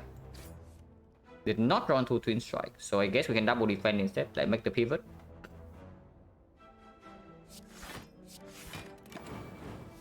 Only think more I'm certain going Rupture deck. Hemo is not good for Rupture, by the way. Hemo is absolutely not a very good card for Rupture. If you build into Rupture, you want something that activates every turn, like the Brutality or the Combats. Ideally, Brutality. Because if you combo Hemokinesis with Rupture, it's kind of like one deck cycle, you gain 1 strength or maybe 2 strength. So it's kind of like adding a bad Inflame to your deck. But basically, if you only have the Hemo to activate Rupture, it means that you're adding a conditional Inflame to your deck in the form of Rupture, and it also demands an upgrade. It's just like very bad. But if it activates every single turn, suddenly you have a demon form. For 1 energy. Here this turn is very clear, yeah? We triple attack, deals 26, and Combust kill this exactly. Not exactly, but close enough. Emo's a must pick early act one. I mean, don't catch, don't let coach see that. But oh my god, I glad so freaking strong, man. Like, I lost 10 HP in that fight and heal for 6, so effectively I lost 4 HP. Yeah, nice rest. Good rest, guys. Amazing rest. Well, hang on a second.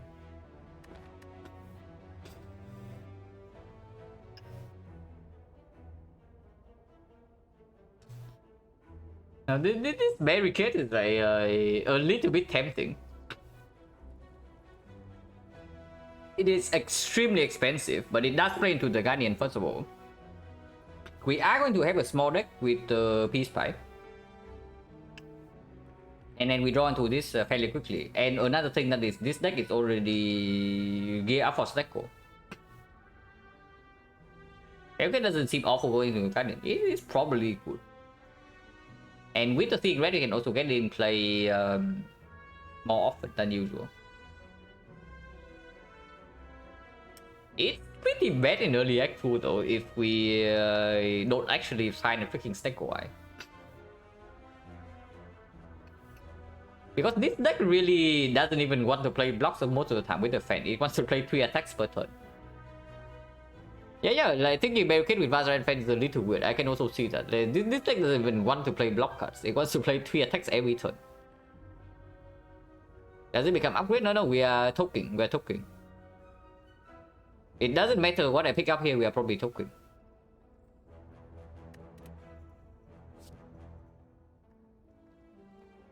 Yeah, learn one thing about FC, play to your relic. Absolutely. The relic certainly does not say barricade at the moment. I can also see that. However, if we do a wheel into combo strike, we find a freaking sundial at some point. And with the Peace Pipe, we are infinite. Probably not a very good way to play into your relics, but that's one way to go about it. Think about it this way, attack blocks are kept in barricade. I mean, it's only 4 block per turn. You are certainly not out blocking Act 2 with 4 block per turn. But yeah, without a single power through, without Fear No Pain, without Shrug It Off, barricade is not going to play early Act 2. Absolutely. It's not negative in the Guardian fight, but that's about it. I probably should not pick it up. Like, it's tempting, but probably should not.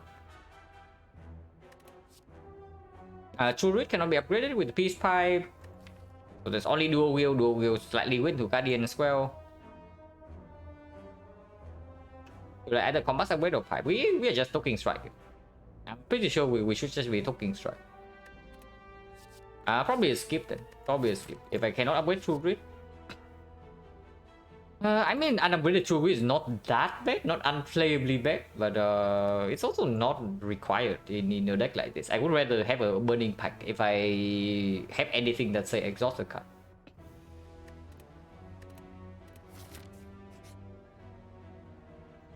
Could have taken the Parasite, but of course not.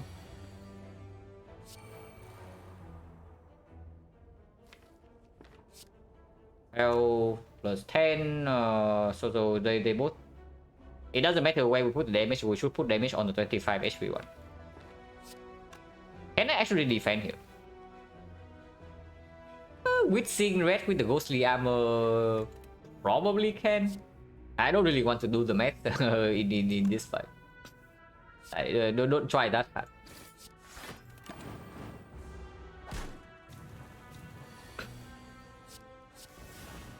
And seeing red performing again. Unfortunately, we are fine. We are fine. We take 5 damage here.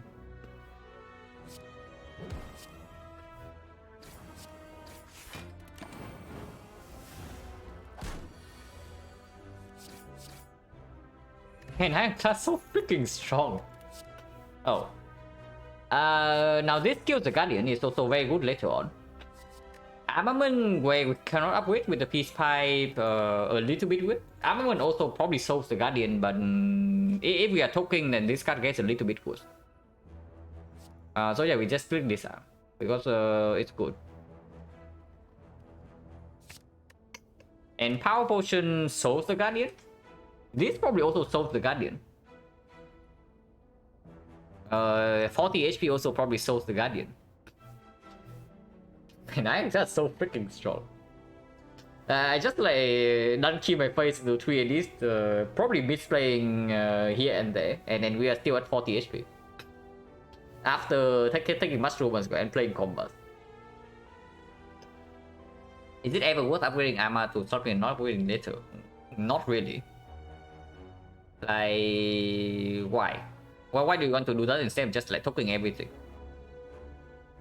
We can also just find armament plus in Act 2, you know, like 12.5%. The cast combo with it Act 2. How much should we respect Guardian in this spot? Probably... as long as we can steal on turn 2, like not at all, right? With the disarm. I'm thinking that maybe picking up with Power Potion and use it before the Guardian fight, but... that doesn't make a lot of sense. I mean, maybe it does make sense. It probably saves a little bit of HP if we ever use the potion in the Guardian fight. We probably don't need potion. But potion change right now says still, I already forgot, but it's probably somewhere around like 50%. Now we can count 1, 2, 3, 4, 5, 6. By this far is 60%, and then afterwards we got 2 more potions. So 1, 2, 3, 4, 2 more potions, so it's still 60%. Yeah, 60% potion chance, and we can just use potion in the Guardian fight. It means the Power Potion. Yeah, we just Power Potion turn 1 then. And we took a strike. Taking defense into Guardian a little bit weird. Taking defense on Ironclad is weird in the first place because of the corruption second win.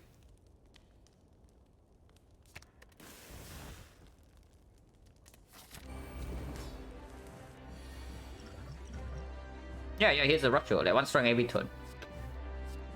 Inflame goes immediately though. If we pick the rupture right now, of course we are going to get more strength afterwards, but are we guaranteed still on turn 2?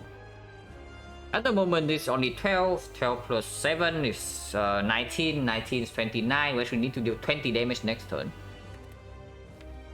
Which is very possible with unstrength.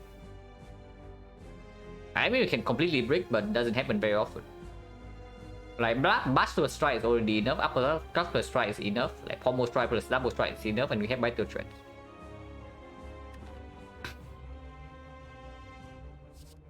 We don't need this thing though. Honestly, we don't actually need the scaling strength of this. Like, 2 strengths is more than enough, so we probably should just guarantee a split next turn, because that's the only way we lose HP in this fight. I lose a lot of HP, that is. Can play Combust, can not play Combust, but probably should just play Combust.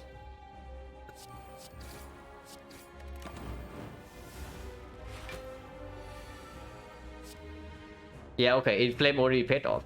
Otherwise, we're taking 21 here.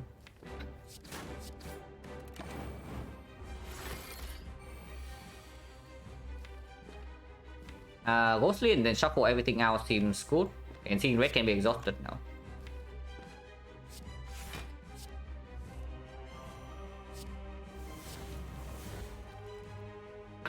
This goes to, we go to 6 and this guy also goes to 6.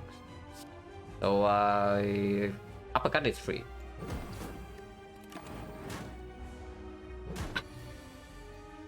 And yeah, Ghostly Ammo like super performing.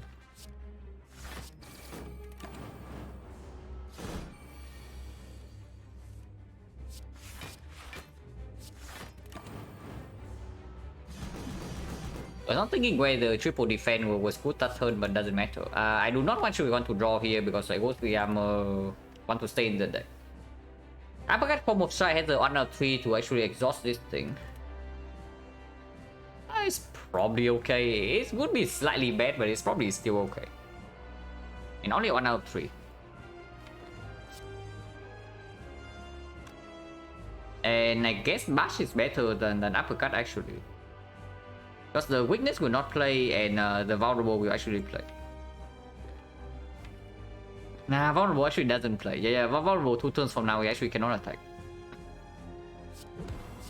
Let's deal more damage right now. And yeah, did not draw into Ghostly.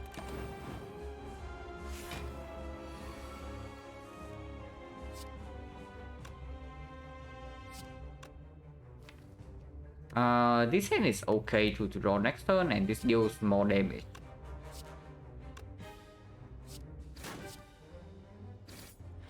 We get to keep Ghostly as well. And next turn Metal Trance.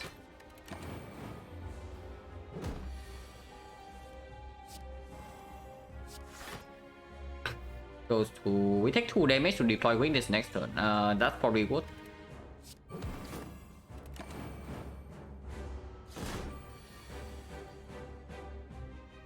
And I want to redraw to Twin Strike.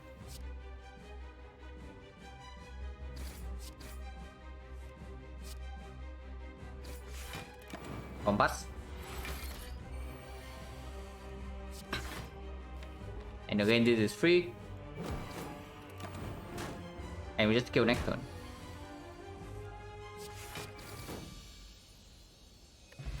No potion,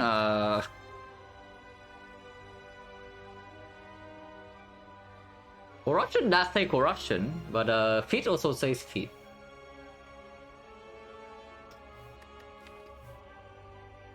Yeah, it is a spot like this. I actually have no idea which is stronger between these two. Like, it has been like so freaking long since I actually played Iron Class, so I don't even know. Yeah, Feed is amazing. Corruption is also like pretty amazing. And I have no idea which one I should pick in this spot. Corruption is stronger for sure. Is it really?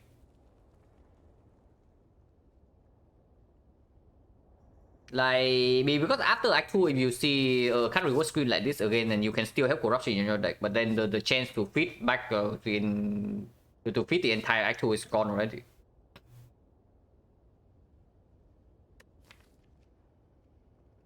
I think feed is probably more fun, right? So we click the feed.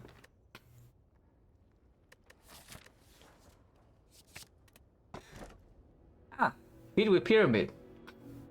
I mean, oh my god, we have Pyramid Peace Pipe now. So one Sun IO and we are set, guys.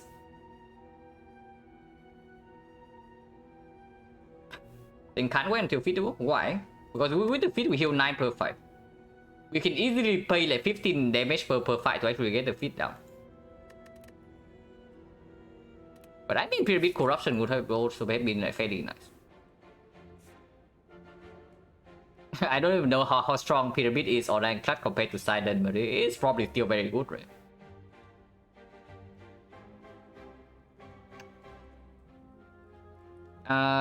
Start here, take question mark into Omamori question mark Act 2, and then we go to this shop, into this elite, into maybe Burning Elite. If not, we go to the right side and take this one instead. Welcome to Act 2 or what? Yeah, indeed, welcome to Act 2. Do not play Combust right now.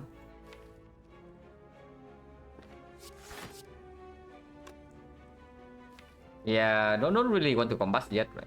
Like, Combust this turn doesn't even deal damage. Of course, it gains 1 energy in the turn afterwards, but after we deploy Disarm and Uppercut, we also get like some leeway.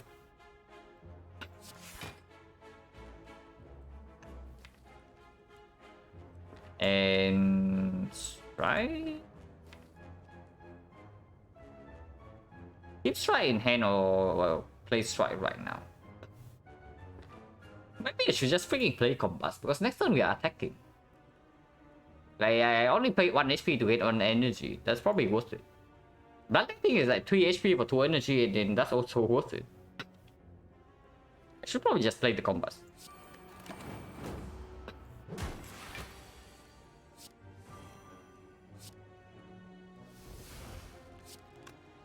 Okay. And Twin Strike. It's cool to deal like a lot of damage.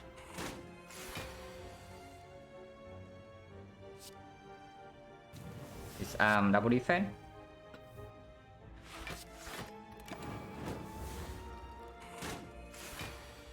Yeah, if it runs out now.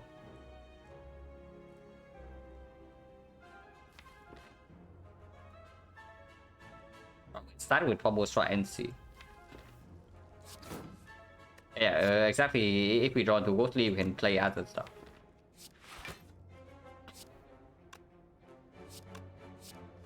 And this gets more plated armor out of the way.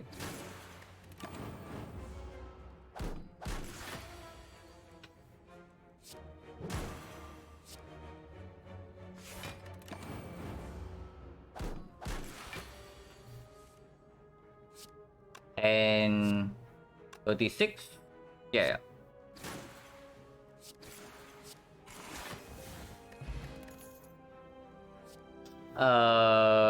Don't even start. Probably not, right? Like Unabridged Flex, not interested. We only have one card to actually work his strength in the form of Twin Strike. Class Pyramid, not interested. 2 energy with yeah, sure. 2 energy deal 17. Okay, amazing.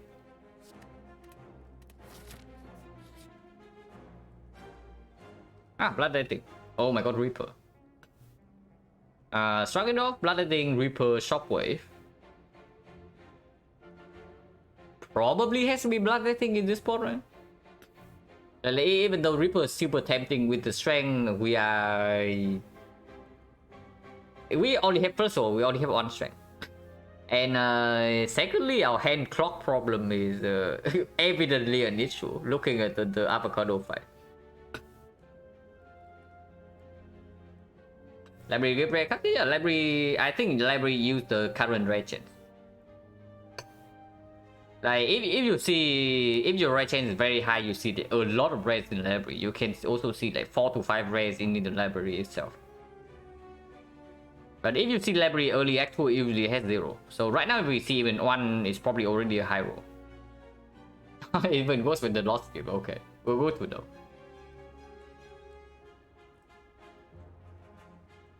But yeah, Bloodletting. Yeah, probably had to be Bloodletting in this spot. I think Reaper is kind of sad, but right now Reaper doesn't even play.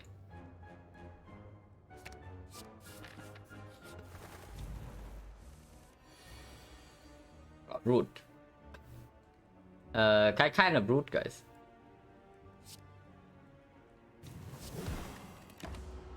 Like 6.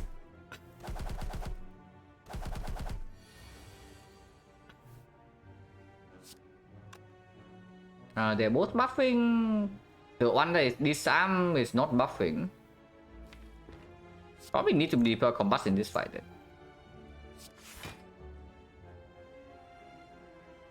Come on, bang me for last taxi. Like me again. Like, hey, hello, bang me, guy. Combust and take 2 or what? I mean, we can also play 3 attacks instead. Combust doesn't need to actually come down in this fight, right? Yeah, Bloodletting and play 8 damage here, 7 damage here, 5 damage here.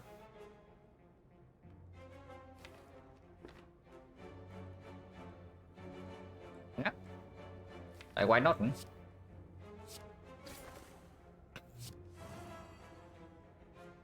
We can actually down the bird right now with the Seeing Red. But next turn we don't really have a down with this thing.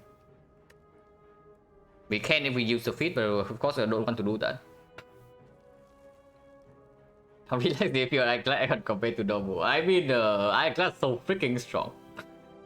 I just jump into 3 elites, like for 6 elite. And then also jumping into mushroom events. I mean, I rested one because I was not sure how strong I was at 30 HP. Apparently, I just finished the act with like 30 as well. So totally unnecessary rest.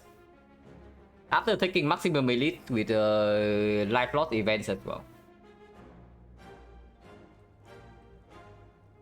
Just really strong like one.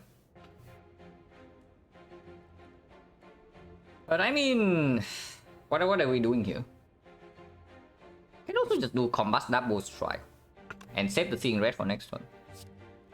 I should probably just do that. Bash me do double strike left. Double strike left. The problem is that it leaves it the 6, and next time we still need to kill this somehow. Probably should just not be stingy with this. Because I want to be able to down this guy next turn with this seeing red. And like this combat kills this guy next turn. If this is buffing, he deals no damage. If he cannot scoop this turn, so either he deals 0 or he's buffing. Yeah, now we can down this one.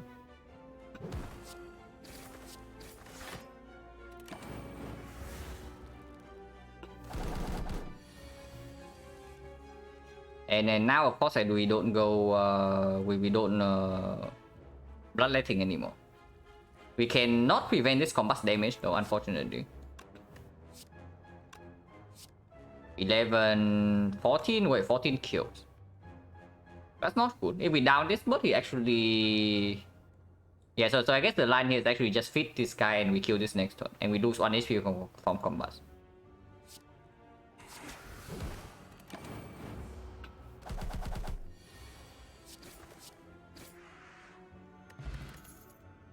There's an armament for free, armament minus.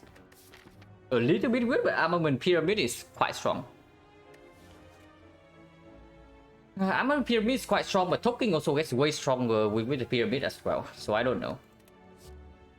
At some point we also need some freaking sustain because the we do heal 9 per fight, but we also lose 1 per turn with this, and we lose 2, lose 3 every time we play this. So our HP is also going down the drain.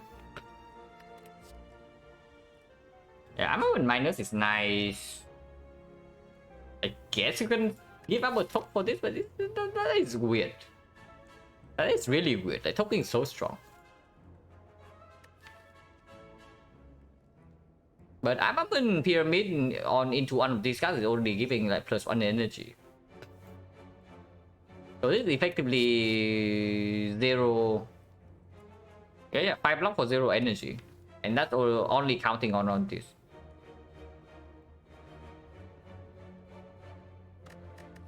What's the boss? Automaton probably doesn't say anything. If it's the champ, then armament gets better. If it's collector, then armament probably get a little bit worse. But against the champ, against automaton, it's like right in the middle.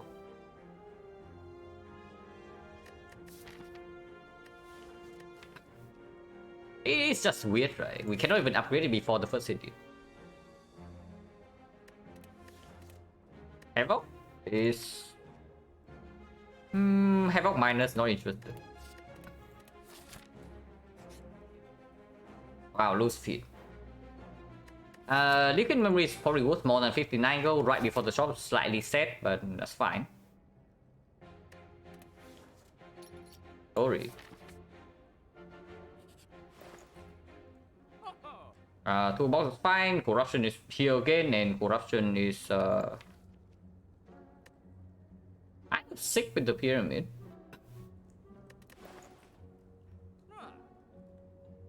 Yeah, corruption is kind of sick with the 3 energy pyramid. And corruption also gives energy immediately after we play it. We also the first don't need to upgrade this ever. And yeah, after corruption we tweak any skill, and we also get to remove strike with the peace pipe. As we go to ice cream, in this part we cannot really stock up energy yet. The way for us to actually gain energy per turn is by having corruption. And here we can just buy corruption toolbox, for example, and that is very strong.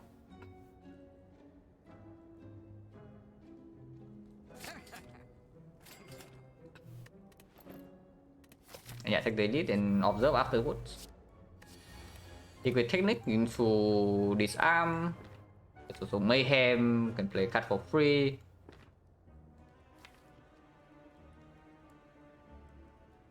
But mayhem costs 2 upfront.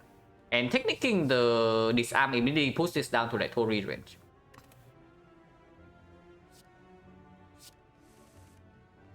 Yeah, corruption immediately. Technique for disarm first or second? I guess we can do second because if battle change draw to disarm, then we get to technique something else.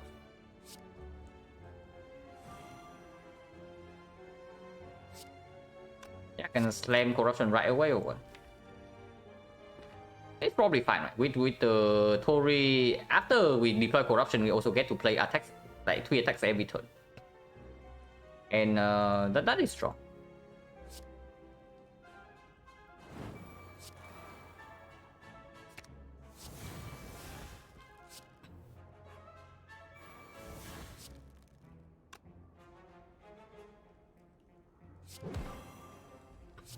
Block 1 wound for 1 skill. Honestly, not worth, right? It's honestly not worth. And bloodletting. Bloodletting is, I have a feeling bloodletting is better after we draw back into corruption, but after we draw back into the uppercut, but we can also use it right now to deploy combos.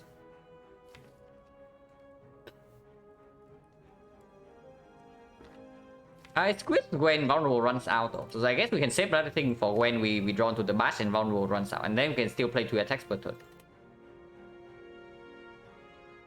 Complete silent run cut off. Will disconnect. Yeah, I did. It was a very easy win afterwards. The run was insanely strong. Good thing that the disconnect happened at the end of the run, when it was already overpowered. So even when I misplay the later fight, it did not end up mattering.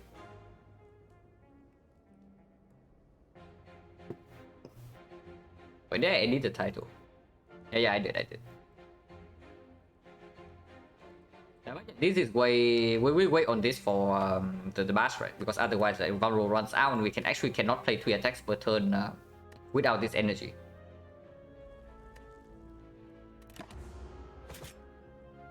And yeah, use Tori. Yeah, like right now, for example.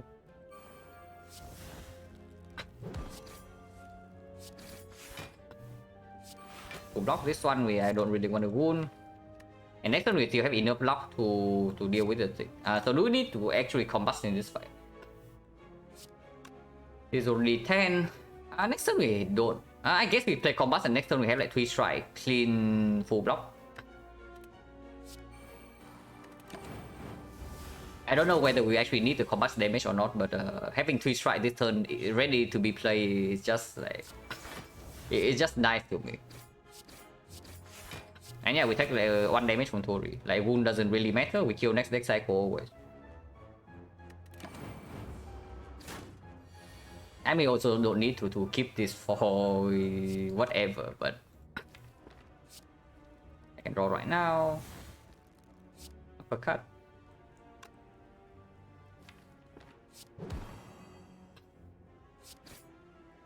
And next turn we have a kill guarantee, right? So we can just play double defense here.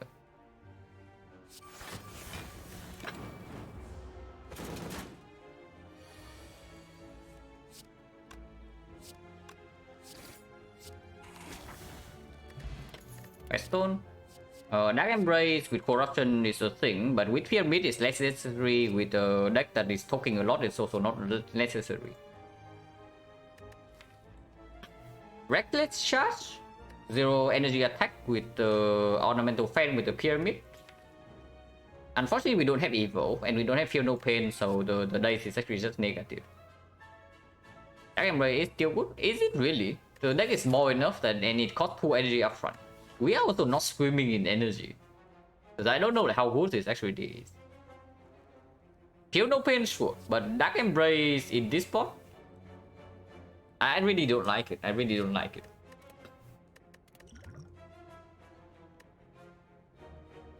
So we're playing any skill really.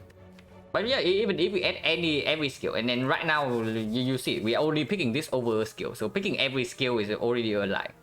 Like if we see Feel No Pain and a skill, we just clicking Feel No Pain instead, and then suddenly we have no skills. And this thing is only strong after corruption is in play. But after corruption is in play, after we took out all the strike, we are already strong enough. Honestly, I don't like it, especially with the pyramid. It's fine. Are we strong enough for this thing? Okay, how strong is Ironclad really? We do have 2 potions. We do have 2 potions and 49 HP. Next fight is either Slaver or the Leader. Maybe I stop talking to upgrade combat.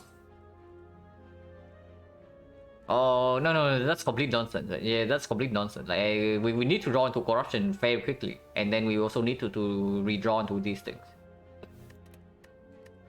2 damage per turn is not fast enough for the Slavers or the Leader fight.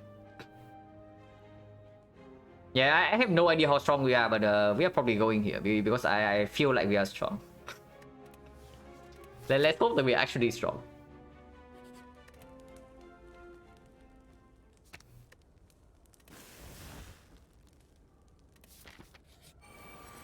The Leader, the Bomb. Sadistic nature actually very powerful. Yeah, the bomb also costs 2 energy, but after corruption it plays for free. I mean, sadistic is nice and all, but bomb with corruption has to be the thing. Is it? It's like 40 AoE damage. This is plus 10, this is another plus 5, this is another plus 5, this is 20 per deck cycle. So we need to go 2 deck cycle full, and then we need to play 2 uppercut, 2 bashes, or disarm, and then another the card for it to deal as much damage as the bomb. It does come now immediately, but that is not super relevant. The problem is still the bomb here.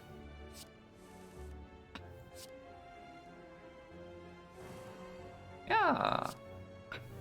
Unfortunately, we did not draw into uppercut or the disarm, so we cannot use Tori against this hit unless it gives us something. And this is burning Elite Act 2 as well, so maybe we should just use potion. Yeah, the blind. So the blind, we are taking like 5 damage this turn then. And weakness matters in this fight, so we also probably want to redraw into this thing.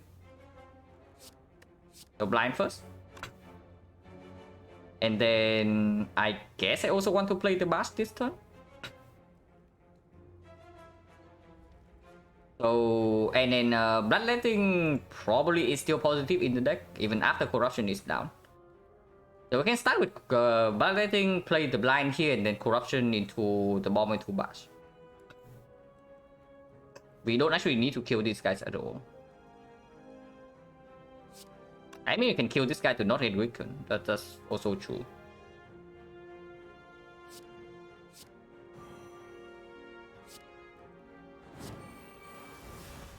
Like, Twin Strike here is a clean kill. We don't get to bash, but then we can just play Strike on Leader instead. And I guess Vulnerable not even that important with the bomb deployed. If we do not kill this guy, we are weakened next turn, the fail does not matter. But we are weakened and she's guaranteed to buff. And then she hits for like 8 times 3 afterwards. 9 times 3 actually goes to 7. Weakens to 7, so 7 is not really the Tori threshold. I mean, she still might buff next turn anyway. And then even if we bash it, we can just play 3 attacks next turn, and that's very strong.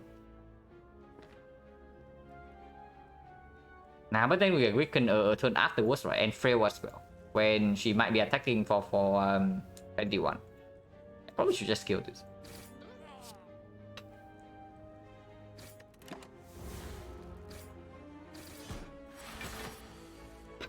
It resummons, and next turn the bomb explodes and they all die. So very cool. And save seeing red with the pommel strike next one. Can block for 1. If it's blocking for 1, it's fine. This fight's over soon anyway. Yeah, the bomb is like exploding. Unfortunately, ghostly ammo goes to waste, but I guess that's fine. Doesn't matter. Uppercut maybe wants to be redrawn. Yeah, definitely not combusting here. And I guess we got hand space. Even if she attack next turn, double defense is still... We basically only take 9 damage. Even if she attacks and then we don't have this. If we have this, we are taking 6 instead, so this blocks of 3. But in exchange, we lose 1 cut. And yeah, seeing red might matter next turn with this still in the deck. Maybe leaving bloodletting was bad then. But she could have also not resummoned and then it's different.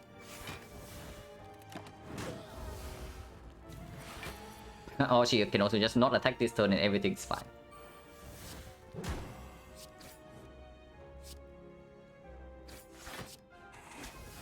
And Antler is strong. Spot weakness with the pyramid. Second Pommel Strike unupgraded cannot be upgraded with the PS5 a little bit weird. Angles back with the pyramid and the ornamental fan. But here it's said to be spot weakness, right, with the pyramid. Because right now our offense doesn't really scale. With the corruption, either you have a lot of skills and then you win off of overwhelmingly block into body slam, or you need enough damage to kill quickly after all the skills are exhausted. At least that's how I understand it. And this definitely helps with that. And yeah, we are taking elites then, I guess, with 51 HP. We do have fit, so more max SP is synergy. And we can also key this right now. Keying this is definitely the greedy play. Coach will probably key this. Yeah, Coach would probably key this almost immediately. But I don't know, like, is keying this like always correct? It probably is. It probably is. If we say we never die next 2 from this spot, then we should probably just key this garbage. Hopefully we don't die from this spot. Maybe because we are still facing this damage. Impatience effectively never play, but Enlightenment can give us energy for corruption, for the bash, and then for the uppercut. Mayhem super weird when we get Goon Shuffle in and also cost 2 upfront. I sure hope we're actually strong. Like 22 immediately.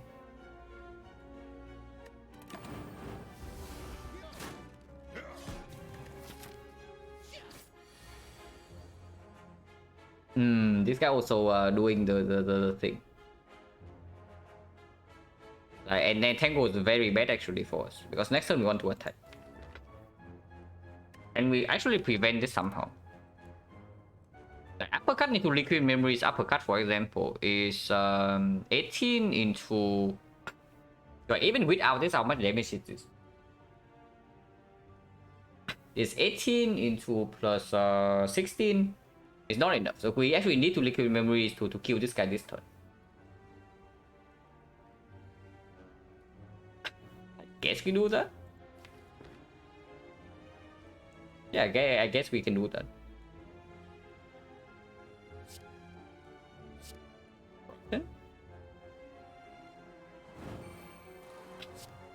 What weakness? Uppercut. Yeah, memory is the uppercut.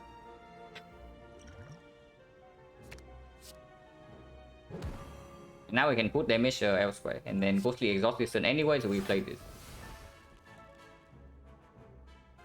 So Deadbrine's synergize with this deck. Deadbrine's pyramid is a little bit weird, but with corruption is probably still positive.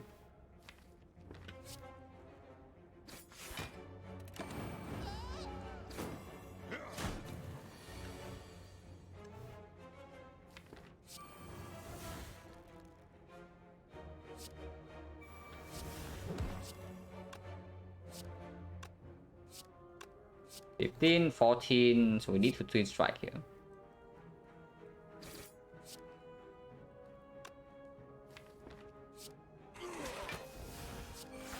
Yeah, take another one.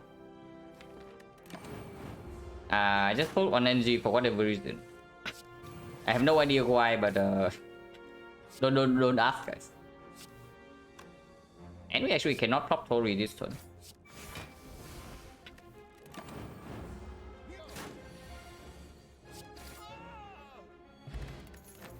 Okay, that hurts a little bit, but maybe we're okay. No potion though. I have fun just playing that for more first time. Very interesting glancing your hero. My main dead now. So thank you for the good luck. But of course we are not playing like Silent right now, so it doesn't matter as much. Of course I'm still trying to win. And the downfall, not really. I have not played any modern character, and probably not going to do that anytime soon. But yeah, barrier with pyramid is already good, and barrier with the corruption, of course, even better. Well, I'm glad the stream cut off near the end of the last Silent run because my apartment lost electricity. So there was like an hour gap before I finished the first Silent run, and then my focus is like down the drain. So I don't want to throw the second Silent run of the day by playing an actual run afterwards.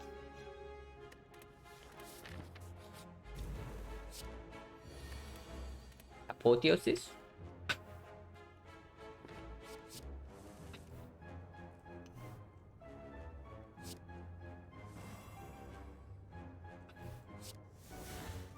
And in this fight, I guess Combat Plus is very good because otherwise we have no AoE damage whatsoever. Bloodletting is probably better next turn compared to this turn. Also, yeah, Apotheosis is Feet Plus. We are only taking 1 damage this turn, so can probably attack.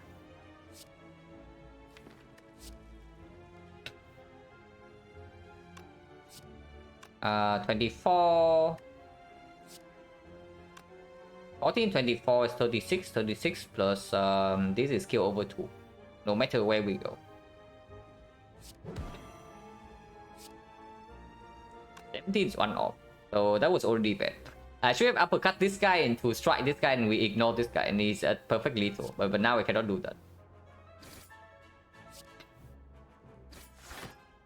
And this arm goes here, I guess.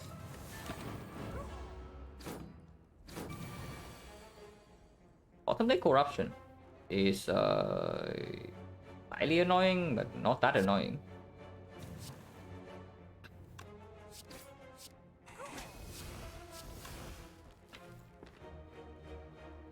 Barrier right now, next turn just do corruption. No, next turn we do corruption barrier.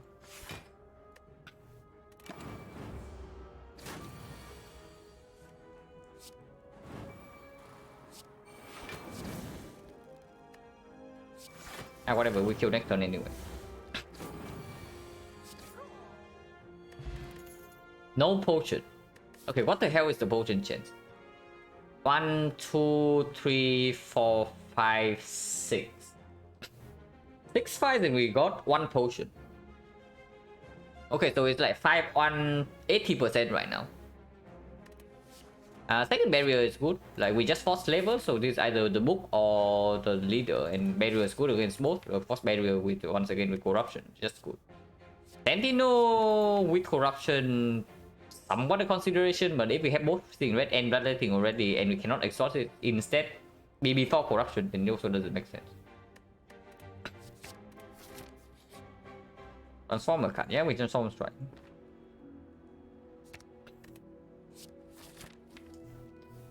I guess we have a second feat now. Just after the cultist fight as well. If we got it before the cultist fight, it's actually another +4. 29 HP, no potion, but against the book we can use the Tori. And against the leader, we can also use the Tori with uppercut. And then disarm. Turns out it was a nuke plus removal. Yeah. I mean, if we see nuke strike, we are probably not nuking fit. But if we see nuke strike, what am I even nuking? Probably the trends. Yeah, maybe the trends, maybe the corruption, maybe the disarm, but disarm minus also a little bit weird. Probably can still go here because if we are like really bad after this for whatever reason, then we can go to the shop to avoid the fight, and maybe buy a potion for the automaton fight. And we know that this elite is probably a good one for us. Okay, corruption turn 1, very nice. It's still disarm instead of spot weakness, right?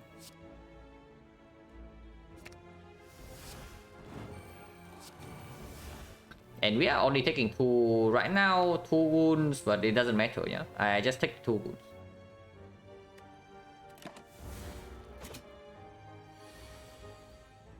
Yeah, because he can do this garbage on turn 2. And barrier is better in the multi-hit, so we play like double defense now. And take 1 damage again.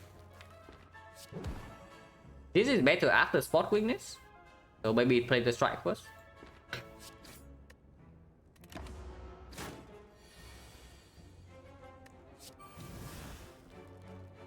Five times 4, next turn is 5 times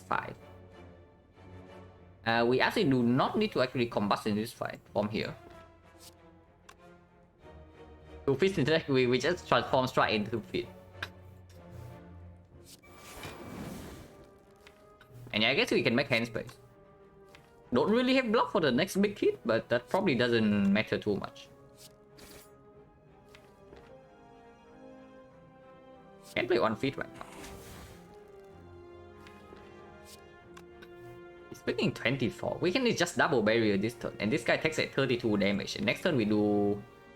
It has 32 damage, it goes to 48, and next turn we play triple attack and does a kill. We with the frog as well. I am too lazy to do the math, but I'm just assuming it's a kill.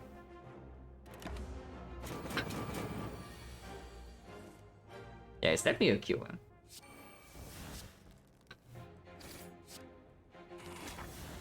And yeah, free elite fight. Fear potion, shockwave. Yeah, shockwave, yes. Shockwave already a premium card, and now like with corruption even better. Shock with 146 go weird. Potion chance is still 70%, and we are healthy enough to probably take advance always. And if this is a multi-enemy fight, like Centurion Mystic, we can fit twice. Not lazy, but cozy, yeah. Oh. Well, technically a multi-enemy fight. I don't know whether they can fit twice in this fight or not. But technically it is a multi-enemy fight. Technically it's probably still better than weapon. Yeah, especially with like corruption turn 1. And we actually corruption turn 1 here. Technically into shockwave. Can wait with the shockwave, or we can just play double skill this turn to use letter opener immediately. Yeah, because like if we use letter opener next turn, we also get 3 days in the deck. Probably just use letter opener right now.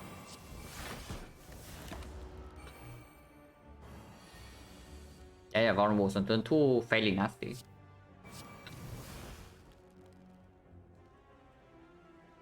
Barrier takes 1. Barrier disarm takes 0, but we get like 1 more days, but we also get to use letter opener.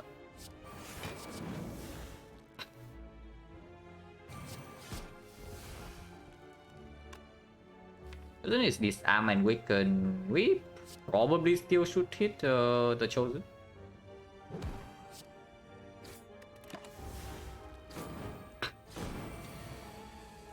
Root, not the multi-hit.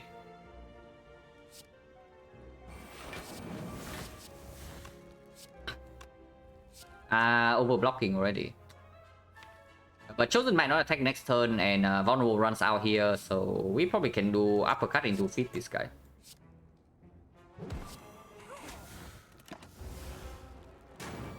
When they're getting killed off pain, I don't know. I guess we are actually just double feeding this fight.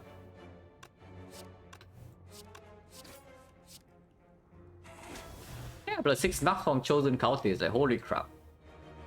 I mean, Silent cannot do that. Probably. Second is arm, sure. Yeah, it's not bad, and with corruption, of course, any skill gets like amazing. And yeah, of course, we do not rest here with 59. Upgrade on Shockwave is actually reasonable. Token right now only goes on like Strike Plus. A little bit weird, but it's still good. But I guess after we took this strike, we can upgrade Shockwave. Or do we just make the upgrade immediately? Show dominance but showing recall. Probably not. With the peace pipe, you probably don't want to recall until the very last fire.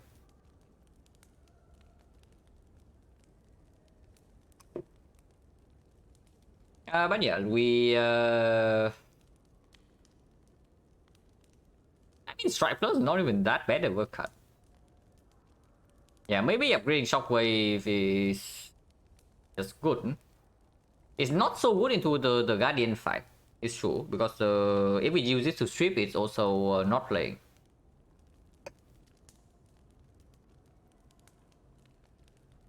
Multi-spawn for fast corruption. With the frog, we probably can just open with corruption. I mean, if we draw into spot before corruption, then we can also just spot twice. And that's definitely enough damage with the frog. Maybe it's actually the sword upgrade, I don't know.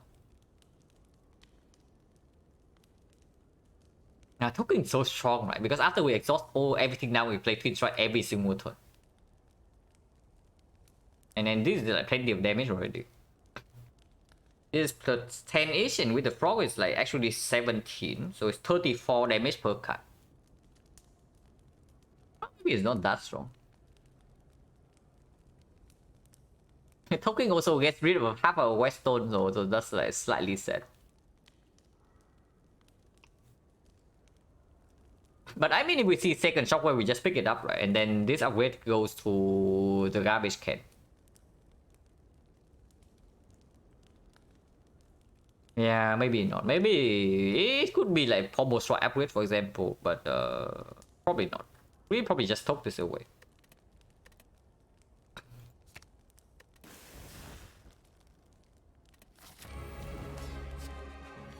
The bomb.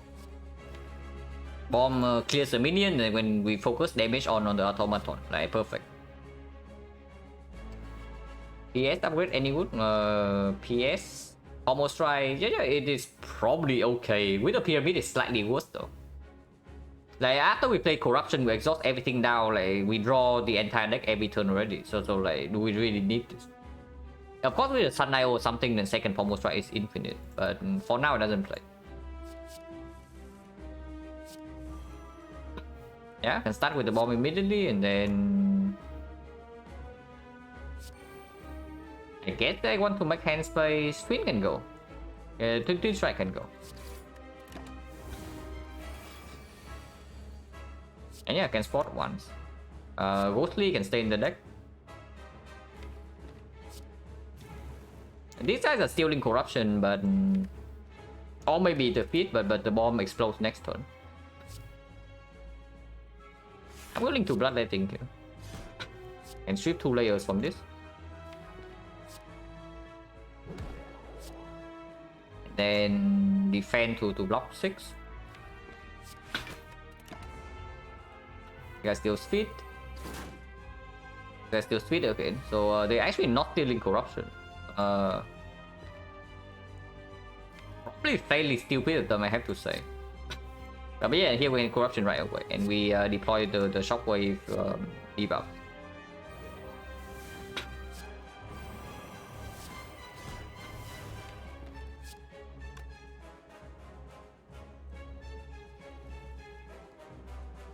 Don't need to actually play combust.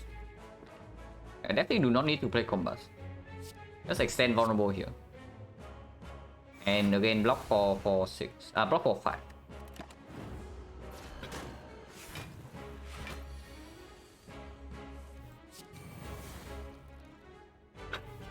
Hyper Beam turn, we have like all the blocks in our hand, and this guy's weakened, so we don't even take that much damage. Of course, we need to block a little bit this turn. Not that much, but a little bit.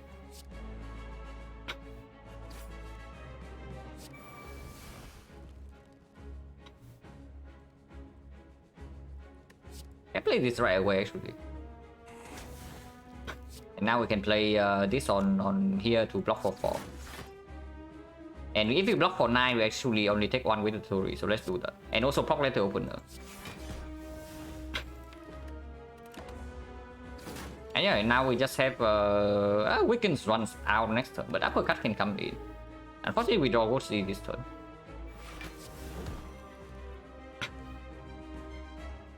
Combats can be played, can also not be played. It can do whatever it wants. Yeah, why burn our HP with combats, right? It doesn't make sense. Yeah, Hyper Beam.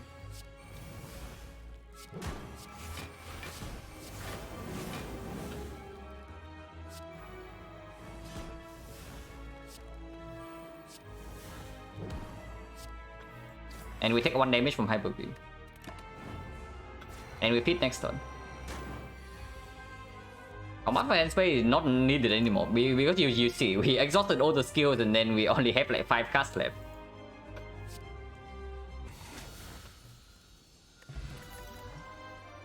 Exhume is a thing, Brutality is a thing. Brutality is way worse with the Pyramid and the deck this small.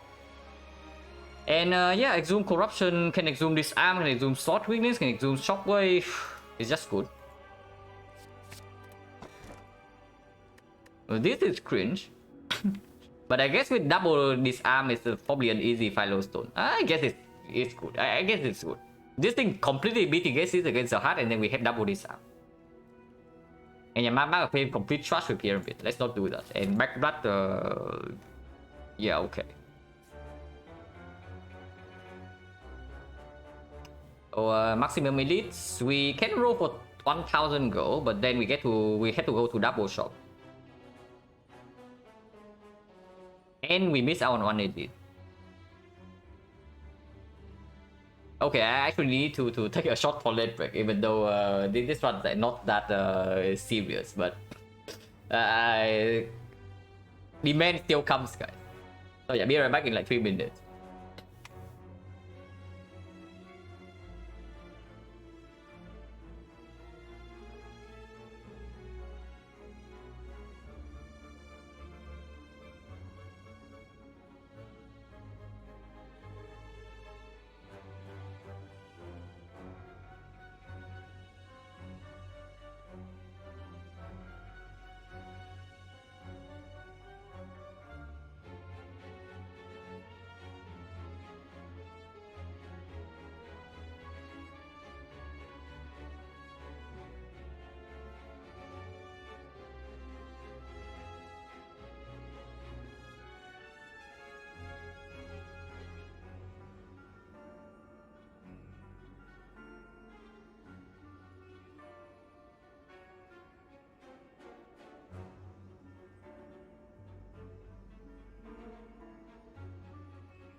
Okay, so do we believe in 1000 gold or what?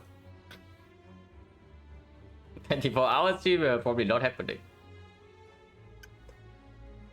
But I think 1000 gold also makes us give up on one elite.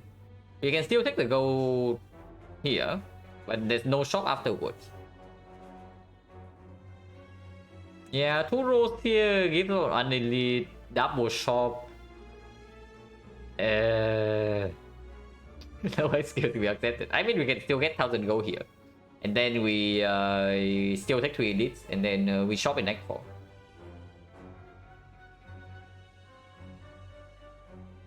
But I mean, 1000 gold. 1000 gold is kind of sick.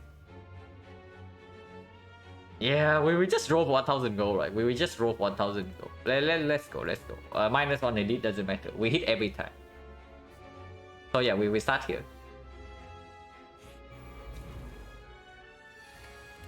Anash kind of sucks. I mean, it doesn't really suck, but thinking ahead is probably just way better. Warcry Plus, by the way.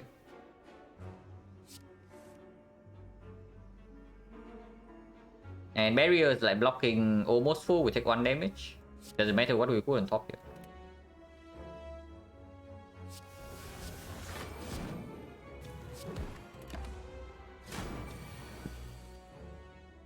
Yeah, always lucky. Easy every time. Oh my god, we have so much damage. Warcry minus Entrench. Well, I'm glad run because the stream cut off like near the end of the first silent run because I lost electricity for 1 hour. So my focus also went down with the electricity. So when I came back and finished the silent run, I don't really want to play the second run. As silent as well because I'm probably going to throw. So and also of course I don't want to end stream after like 50 minutes. So we will play a 9-card run for fun. Entrench without barricade, a little bit weird. Entrench with the corruption is good though, but how good is it? I mean, if we see barricade in this act, then we get to do like entrench into exhume into entrench into barricade, and then we win. Defect run after this, probably not. After this one's probably the end of the stream. Because how long did the first silent run take? Okay, I can find out right now. 3 hours and a half, and then plus another 50 minutes. It's like 4 hours and a half for the first run. Take the level abandoned run until get at least time. Yeah.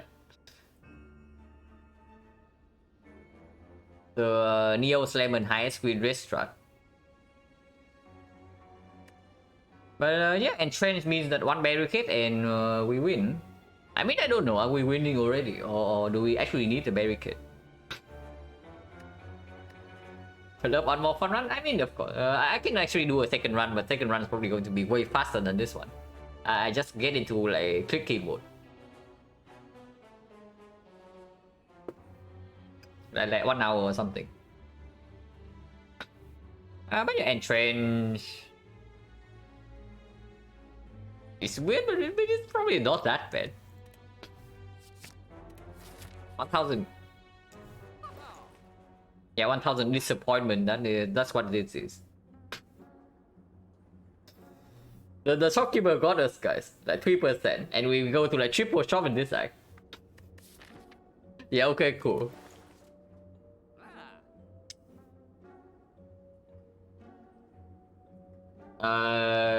Apotheosis? I mean, we are never upgrading class ever, so Apotheosis also comes down for free after the corruption. So how bad is it? Of course, if we buy Apotheosis, it means that we don't even get to do anything in this shop. But this can still be 1000 gold. Yeah, copier. But if this is 1000 gold, this shop is still real.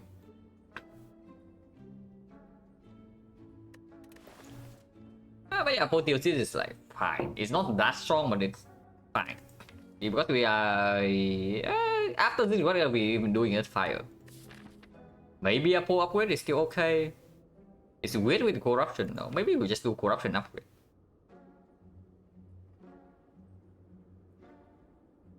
Yeah, maybe it's just corruption upgrade and maybe pommel strike upgrade. And eventually maybe you can talk the bash as well. Like the bash is getting close to the point where it's complete trash, even with this paper frog.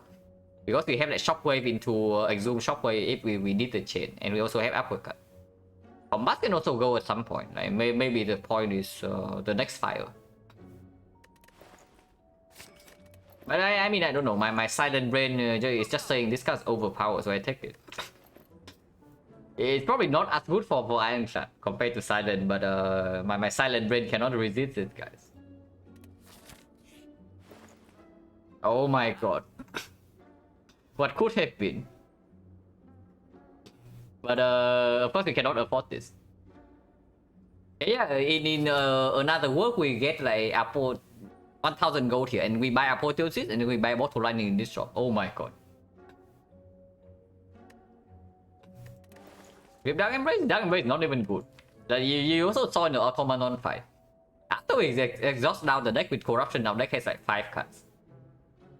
So of course Dark Embrace makes the deck slightly faster, but only if it comes down before this thing. It's not even that good. And yeah, we don't do anything here and 1000 gold every single time. It's all disappointment. Transform.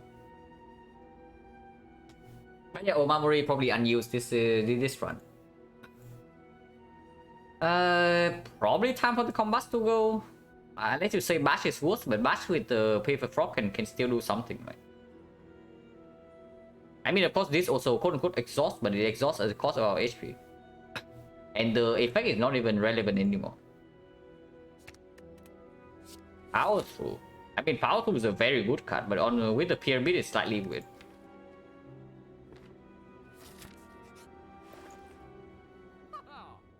Rock it off, cannot buy armaments with apotheosis in the deck, like not interested, and cannot buy any relics. So yeah, triple shot did not turn out so well. So we took. What are we talking? Is it time for the bash to go, or we are actually just upgrading like corruption or apotheosis? Maybe upgrade apotheosis first in case we don't draw corruption, and then we can still play this. There's not even a lot to talk anymore from here.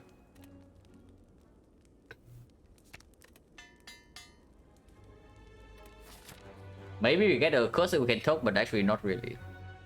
We cannot even get a curse that we can talk from here. At least we can feed 3 times. Oh my god, it's actually a feed plus. Oh my god. Oh, okay. Apotheosis, then we corrected. It gives us the feed plus. So we get a triple feed plus with the exhume in this fight. Yeah, okay, amazing. Deep breath over enlightenment. Enlightenment only works with corruption really, but after corruption we have no energy problems.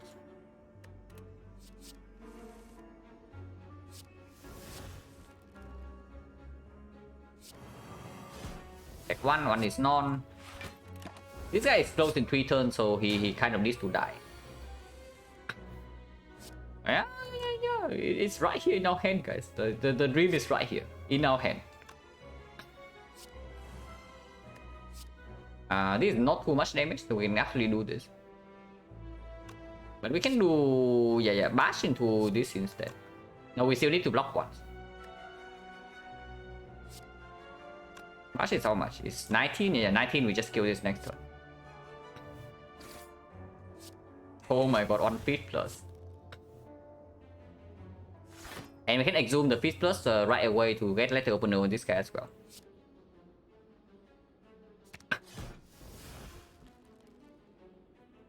It's only 22, so we don't do that yet.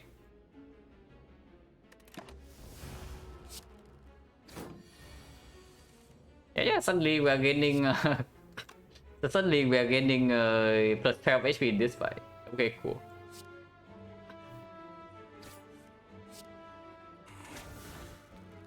And I guess can play corruption. Maybe play corruption in this fight is a bad idea. Yeah, maybe.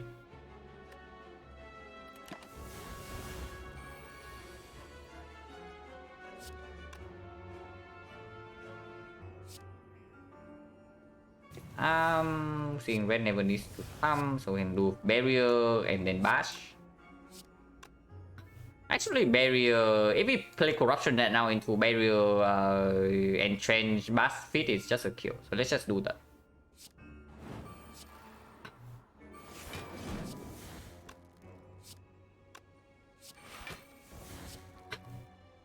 Wait, actually it's not. But we can probably open the again.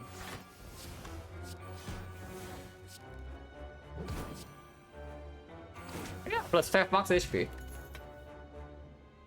Garbage. Maybe you say second 3 strikes sometimes necessary for damage, but with I don't know, probably not, right? I would maybe pick a second combo strike from here.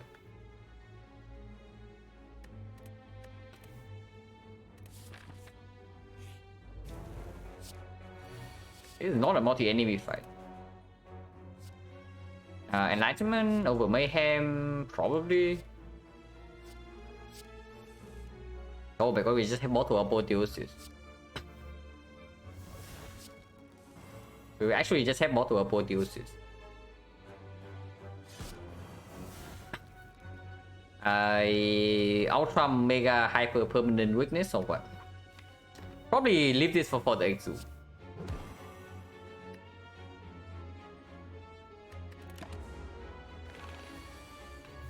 Yeah, like no, for the disarm I mean.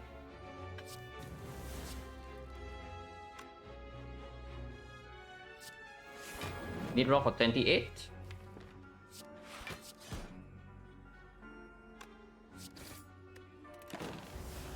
And deny I mean, but doesn't matter. Now we only need to block for one more hit. Being red can come down and then we can just play the bash.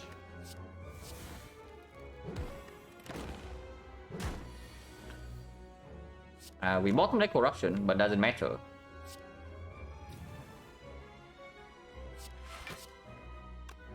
Wait, actually matters unless I play power 2.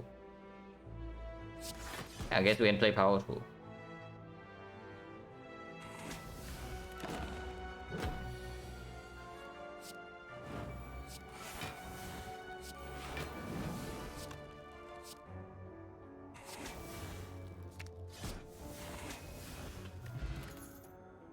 Plus body slam.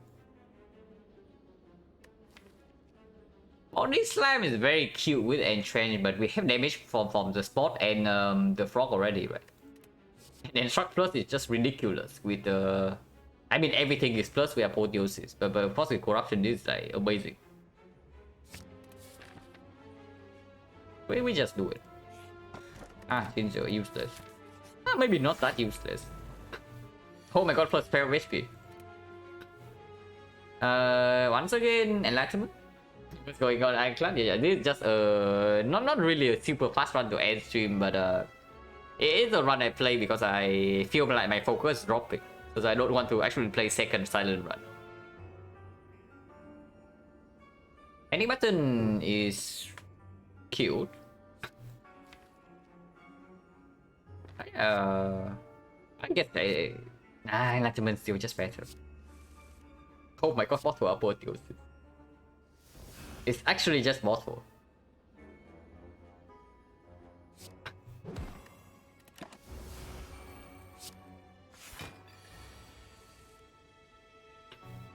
Now can do spot into shockwave. And then we take 1 damage totally.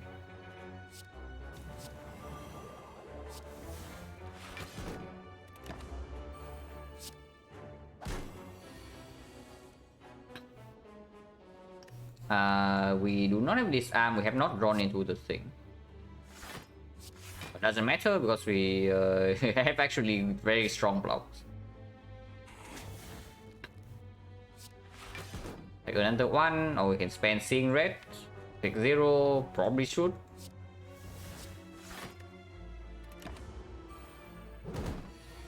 So the bottom for version, yeah. I guess so.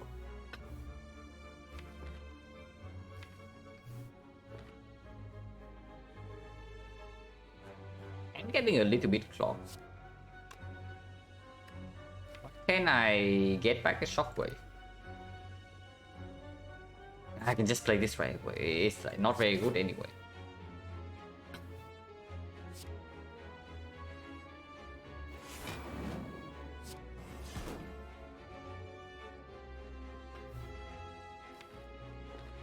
I guess these are better in Sun, but barrier and train is enough to block this guy already. Make hand space for potential corruption. We must break corruption again, but I guess it doesn't matter as much because we do have yeah, apotheosis, so the whole deck is upgraded.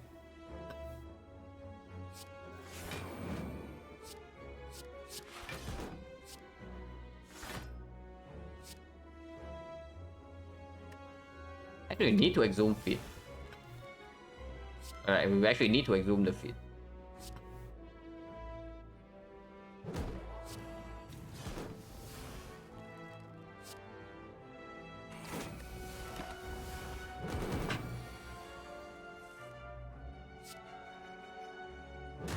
Yeah, plus 12 HP. Pommel, second Pommel Strike. It's Pommel Strike plus. Havoc plus is also slightly cute, but second Pommel Strike means that the Abacus Mega Place, if we see it, yeah, we don't have to go to even buy it though. And of course, this list Sunlight also doesn't really perform, but it's probably still good. It's Pommel plus after Apotheosis.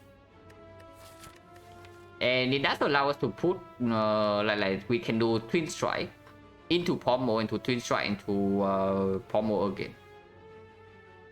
Like we can basically play Twin Strike twice per turn after we exhaust down, and that's a lot of damage with the Frog.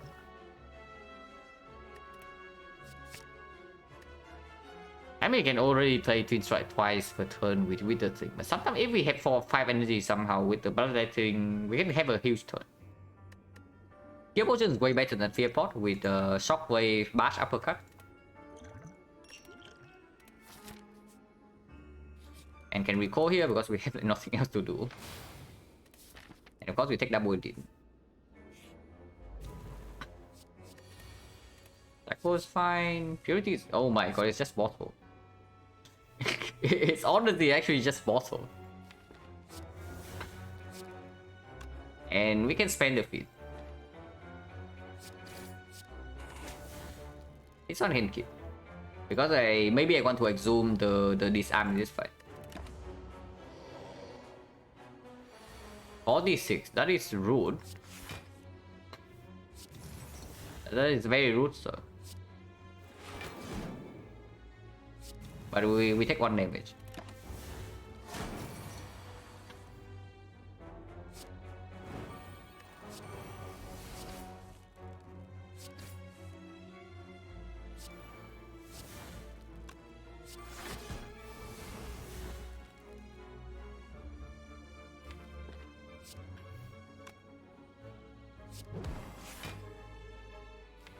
This probably never plays anymore, so we can just do it right away. And can exhaust on more block to make hand space.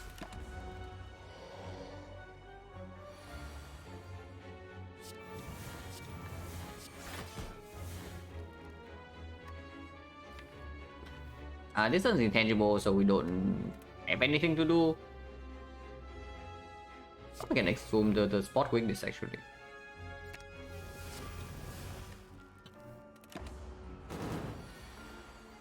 So I still keep some blocks around. Oh, we just killed this actually. If I hand, it doesn't even do much. Disarm plus, yeah, yes. We actually just have 3 disarm plus right now, so that's probably quite strong. We cannot get 16 here, unfortunately, unless Skill Potion gives us exhume.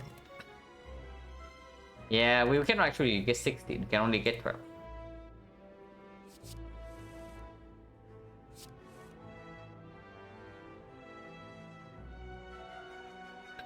Maybe exhume on top.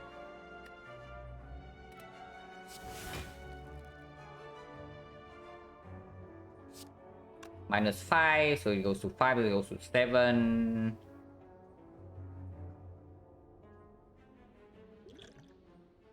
If we can kill this guy if I settle for fit minus, but then it's only +11.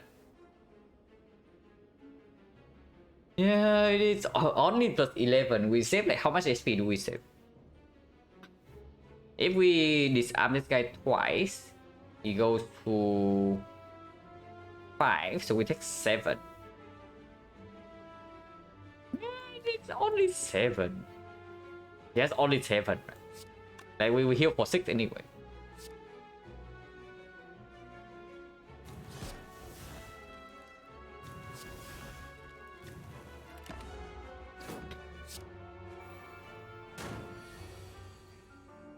Fortusis, where are you? Oh my god, here you are. 16 only. Guess we play a block card.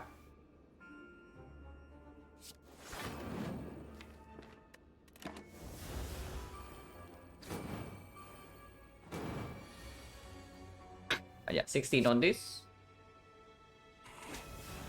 Corruption can be played. Fan, Pommel here. Another feed. Zoom the feed. Not yet? Yeah, not yet. Next turn.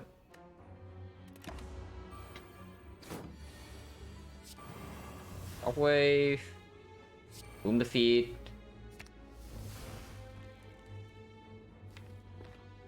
I'll probably go barrier into entrench. Like this is 28. And kill this guy.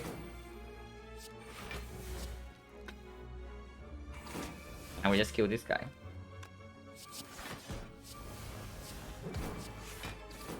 Okay, +12. Heart of Iron is much better than this. I would think so. Not skills. Yeah, 153 already. Violence, Panache for thought. Violence, Dark Scatter into Apotheosis faster, but Panache gives energy. Never mind.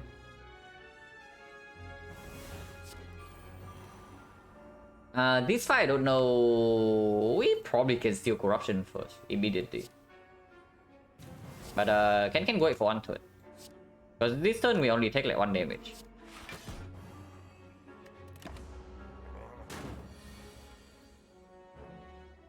Yeah, the turn like this probably is Slam Corruption.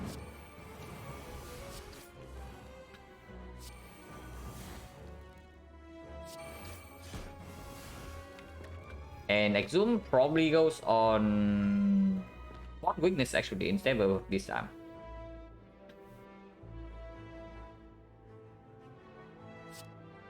So 1, 2, 3, 4, 5, 6 can spend 1 feet and maybe 1 defense.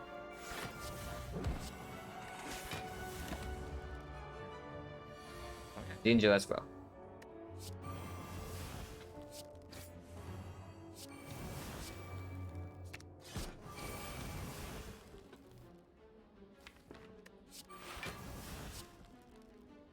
$88 damage.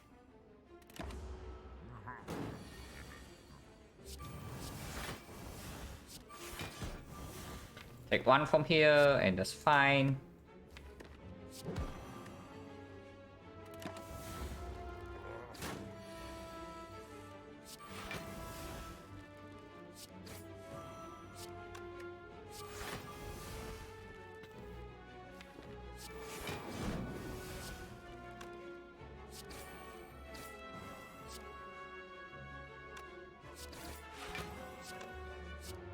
$58, 53, 53, 59, so he doesn't die.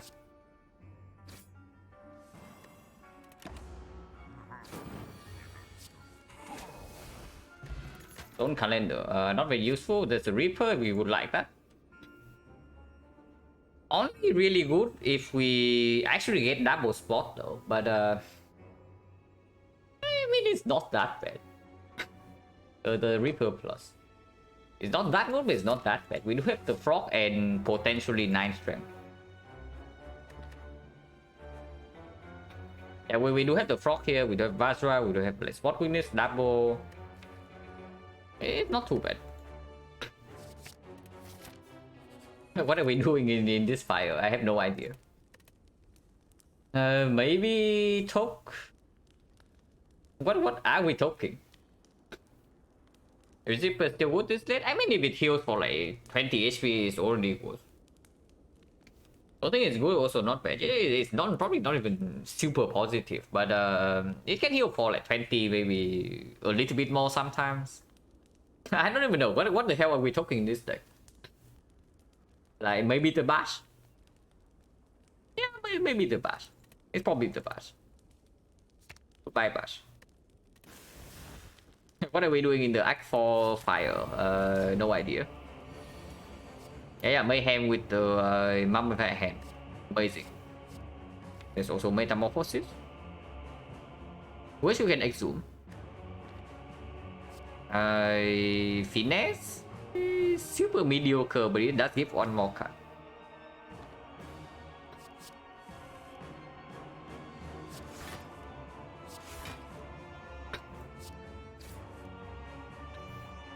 And yeah, can start with lightning shockwave into barrier maybe.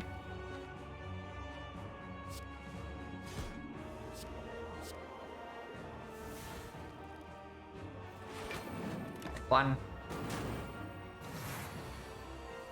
Do this here. The spot. And take another one with power 2.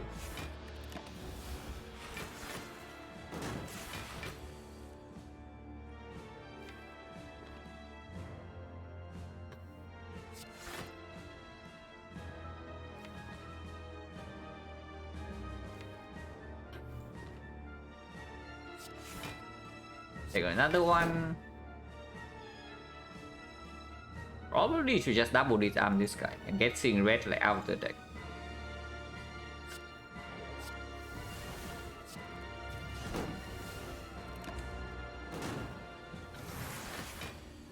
But yeah, when we bottom deck the corruption, it does get a little bit weird.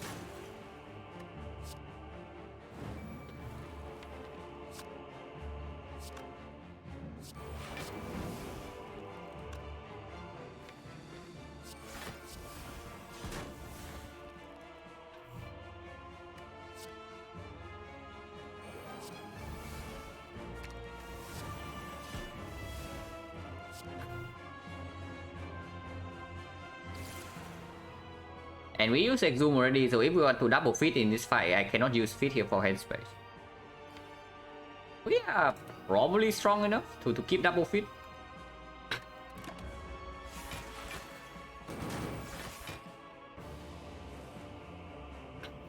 But I don't know. We still have enough block in the deck for this thing, so we take the block here.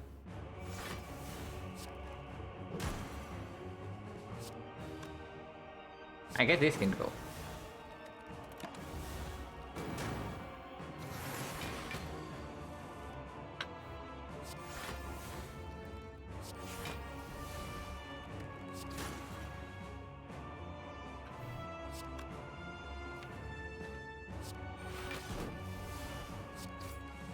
Not running into spot is annoying, I have to say. This can stay for a big double combo strike turn after this.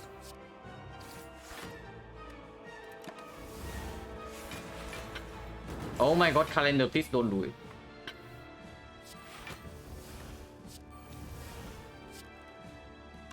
Okay, calendar is not killing this, but then it gives this guy 3 more strength.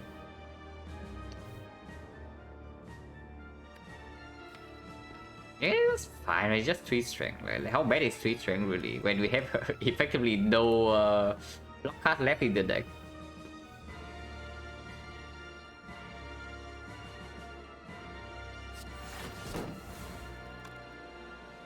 So how bad is it?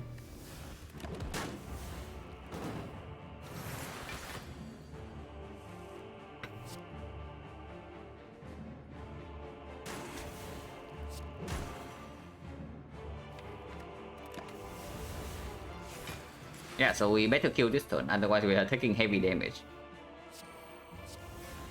But seems fine. We that absolutely have a kill.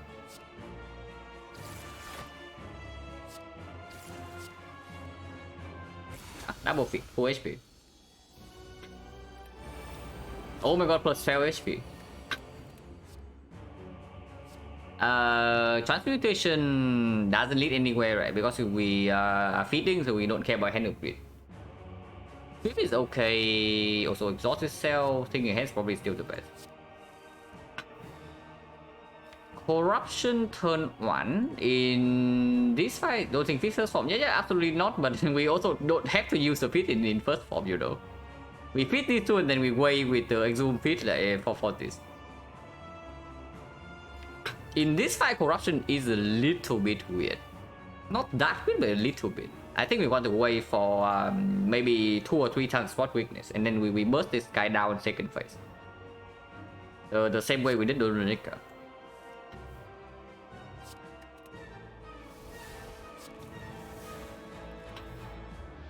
Not with minus slightly set, but we think we can do better than Shockwave minus, right?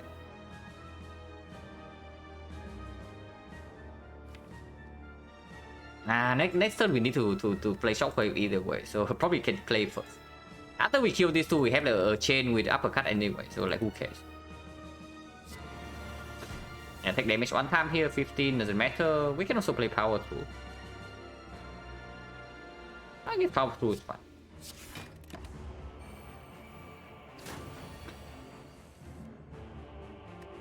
Yeah, spot weakness.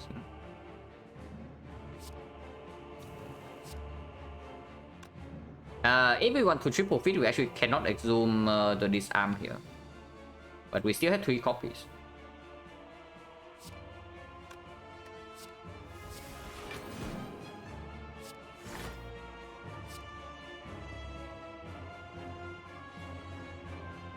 $38.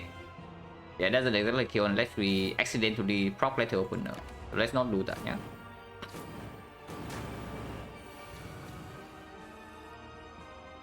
Hit minus. No apotheosis. I guess minus 1 HP. I guess we have to take the minus 1 HP. Kind of cringe. Yeah, they're definitely kind of cringe.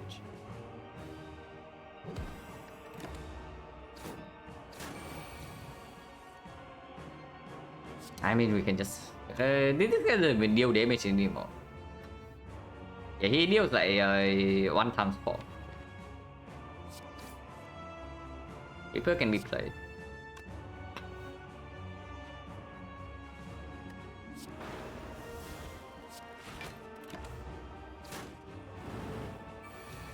I mean, next act we have full HP either way from this, so they're definitely waiting for this.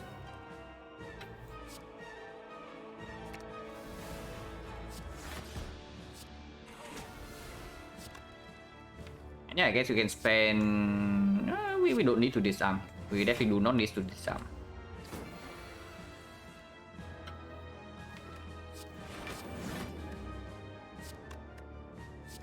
Make hand space.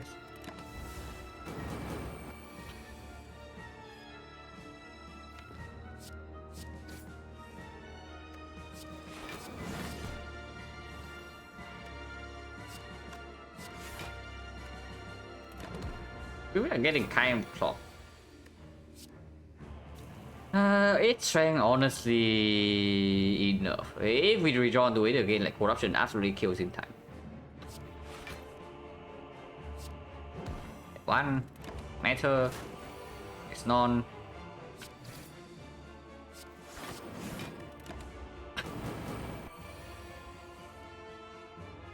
Yeah, corruption right now is totally okay. But I still don't want to play it.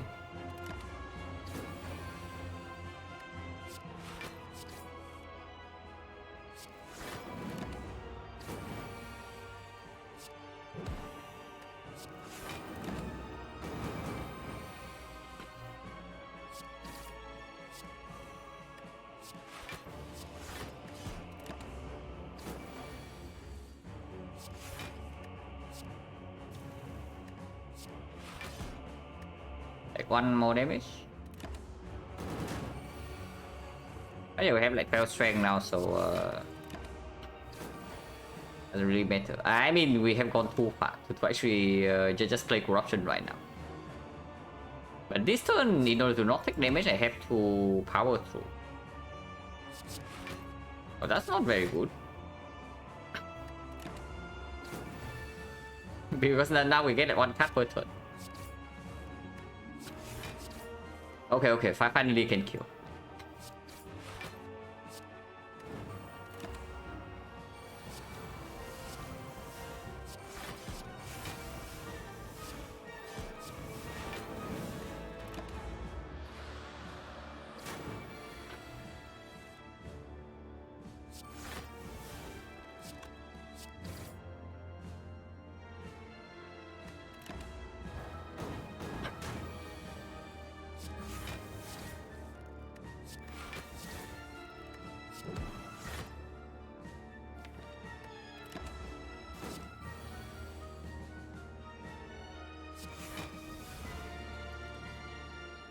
Whatever, just play entrant.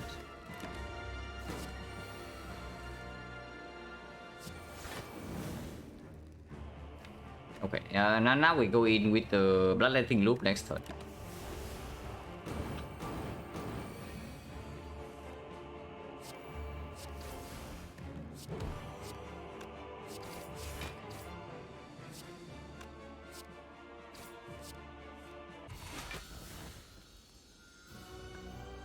How do I get all that health? We have a double feed with pyramid and then apotheosis exhume. So any multi-enemy fight, we feed 3 times for like plus 12 HP.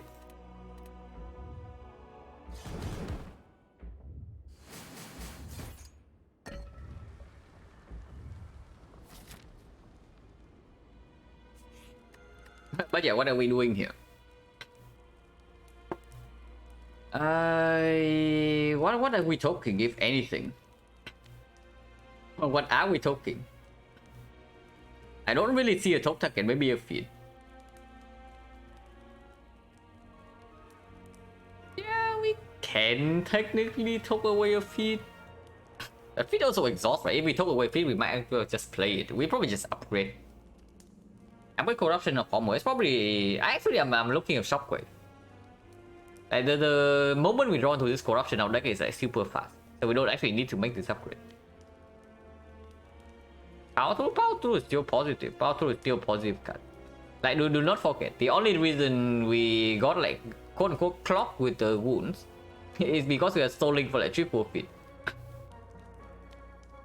This upgrade doesn't need to happen, but I think shockwave upgrade is very strong. Yeah, we can just upgrade the shockwave then. How many cards did we top? Holy 6. Holy crap, it's 6 cards. No, the abacus.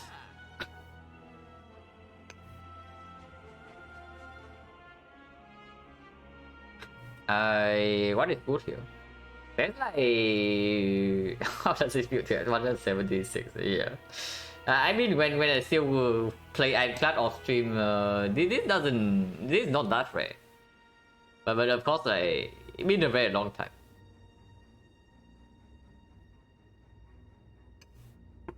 Panacea, I can see Panacea into Speed Potion, for example. But on the other hand, you can also just buy Nunchaku, maybe buy Battle Trends, maybe buy Gambler's Brew. But Panacea is another card that can bring me in the Spear and Shield fight.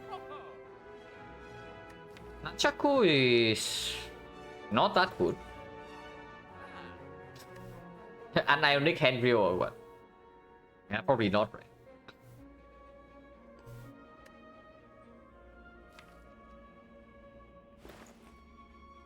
With Shockwave Plus, I absolutely do not need this. It's probably just a Nunchaku only. It doesn't even play that much, but sometimes it can play.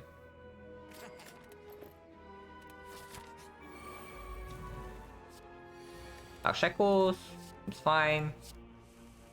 Only if we can sweep, and we can. Taking a lot of damage here though. In real order, but we read this tempo. I mean, yes. I have also bought Handreel Actually, no, that was a shot. That was a shot. Oh yeah, Henry was like purchased for the first time on stream, like just now. In the serious run at least. And yeah, 100% win rate.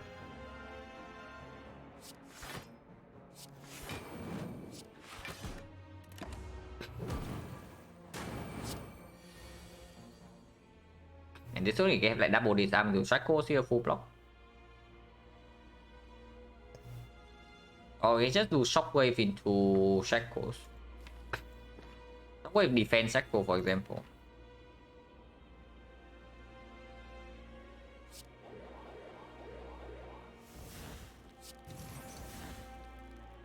Disarm can come down.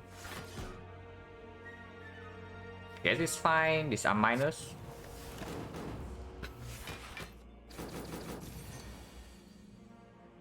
And yeah, here comes a break.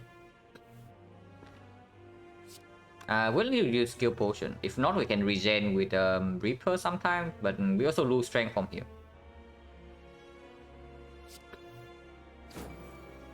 Apotheosis. So I'm willing to skill potion into upgrade skill. Battle trends seems okay. And we still have balloting as well.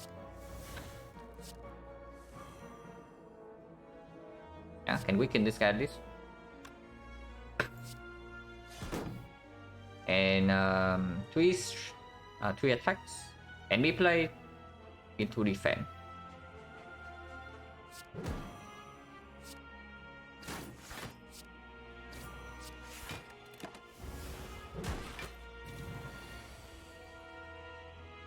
Roji is new to the game, seeing this play is amazing. It's not that common that you get to like 170 though. Usually when even if after like 1 feet you probably end up with like 150, maybe 140. But this time we do have like both the pyramid and the exo, and of course like multiple feats. And yeah, like once again bottom decking corruption. We have been bottom decking corruption like a lot. And I am not a huge fan of that.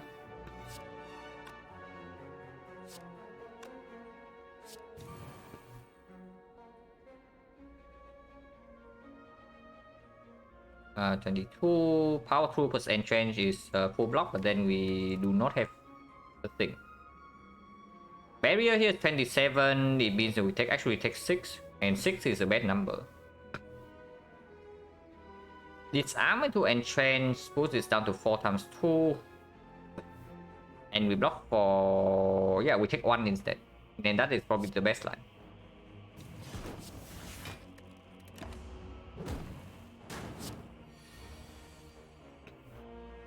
Yeah, I can exhume the Dark Shackles right now, and we're still bottom decking the freaking corruption. Holy crap. We can exhume the Reaper instead. Yeah, like we double Reaper this turn, for example, and then we do barrier into this arm here is basically full block, because this arm pushes down to 5 times 4, it deals like 1 times 4. Let's actually do that. Exhume and Shockwave is probably just straight up stronger though.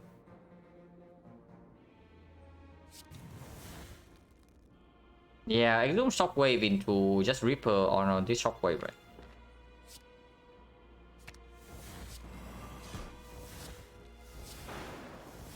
And we can play Power Through as well if we want to block this 6 damage. Probably should.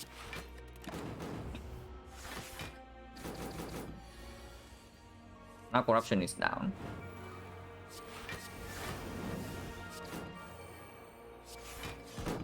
And we are so much stronger with corruption.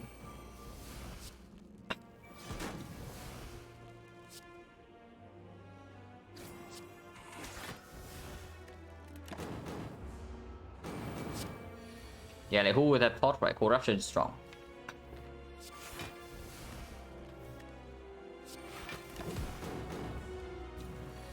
Tune is not as sure enough HP to beat the heart. Yeah, debatable. But honestly, if we bottom deck corruption against the heart, like some slightly bad things can happen. But we have much room to mitigate as well. So probably fine.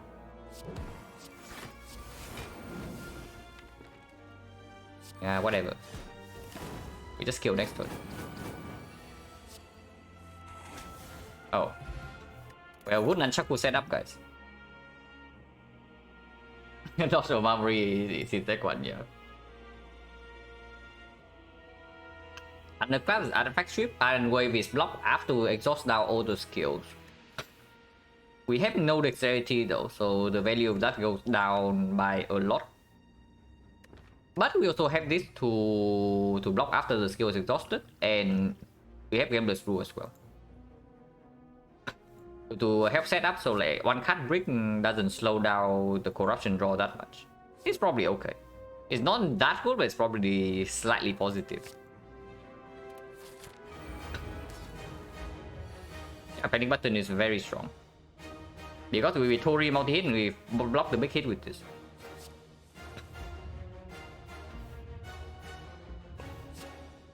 Back with this. I mean, this potion is always strong. It's arm first. So okay, cool. Is that minus first then?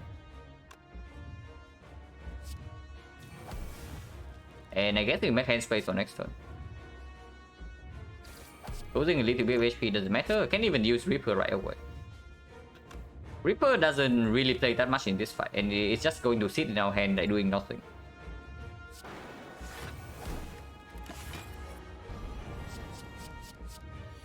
Yeah, 1 times 15. Actually 0. Ah, we also line up barrier. Like, okay, very cool. Oh, this plus was needed because of freaking Philostone. Okay. That was bad then. Okay, that's definitely a misplay. If I remember the Philostone, then we actually used the disarm plus. Maybe because otherwise there's no point, right? It's 1 times 15 either way. So I just spend a disarm for nothing. So why and wave food? I mean, it's upgraded block, and then we exhaust now all the block with corruption. Afterwards, like we rush this thing down, so having any additional block is like probably just good. But yeah, we can start with Gambler's Rule right away. I don't mind gambling everything here, except the panic button and spot weakness and barrier. Corruption is here, so we play corruption.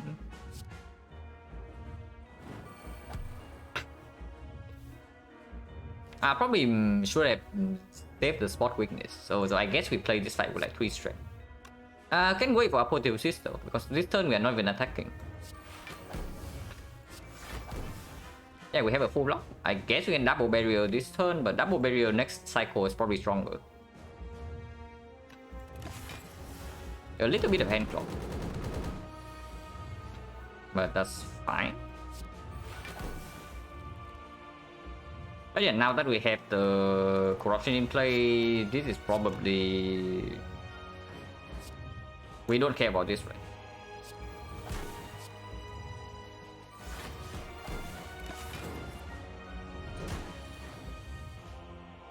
At least we drawn to shockwave right now, otherwise it could be bad. I guess we still have the exhume for the spot weakness, so it's not too bad for me. Even though we have not dealt a lot of damage. Yeah, can we cannot line up double barrier for next turn unless we face tank this hit, which I probably want to do actually. So defend and trench into spot, into exhume, into spot again.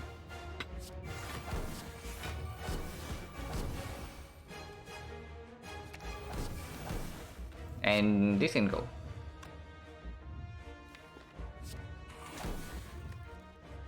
Yeah, we just face tank this hit into double barrier this turn, maxing out.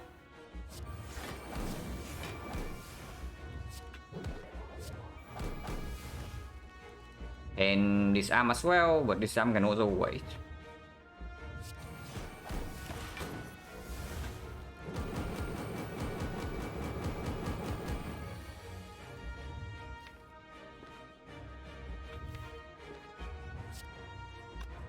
But yeah, we already maxed out, so there's not even a point in attacking here. Also calendar props as well, so any damage right now is wasted. 35, no problem. Multi is easily blocked with Tori.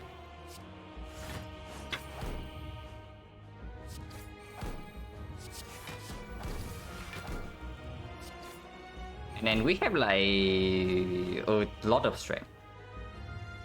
Can even go right now, doesn't really matter.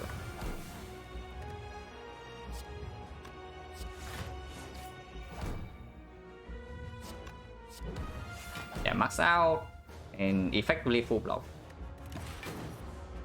-6. Doesn't matter, this is only 15 damage and we can actually make it like 0.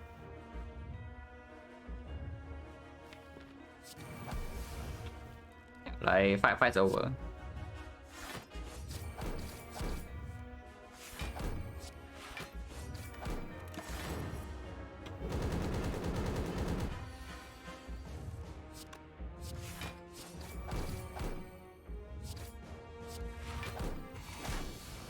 And yeah, we fed the heart at the end.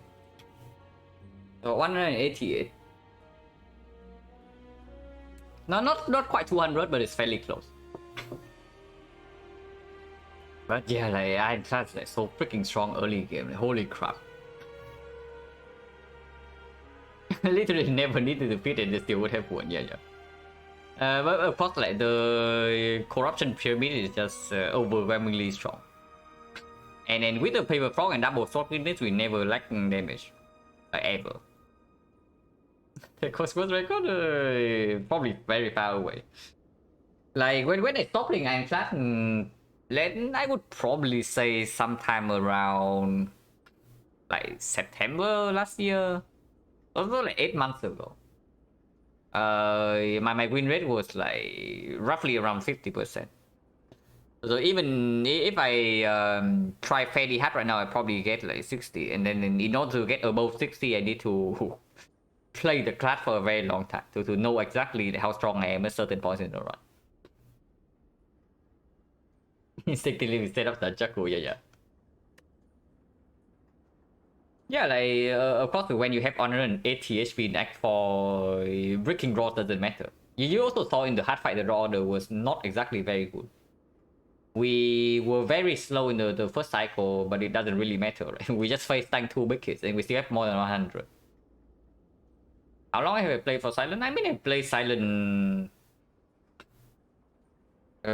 second character after I got Ironclad to A20, but I started streaming since like the start of September, I think. And then of course since then on stream only Silent. Just burn the whole deck. Yeah, burn the whole deck is very effective when your damage is high enough. Like you saw after we burn down all our skills, we just deal 200 damage every turn. So no problem there. But I thought it's fun. I thought it's really fun. Oh my god, the score is so freaking low though for a run that is this strong. Like, why is the score this low? I guess we don't really have like a lot of modifiers. Like, I have seen a run with only 1 column before, but this is getting dangerously close to 1 column.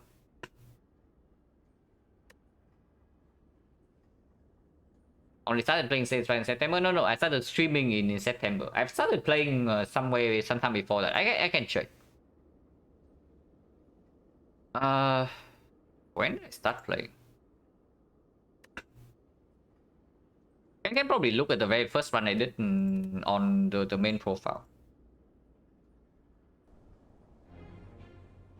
Okay, no perfect boss bonus, also no perfect like elite bonus.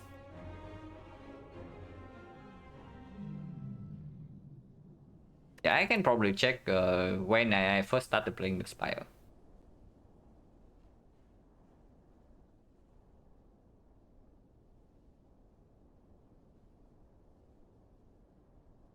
Okay, game is lagging.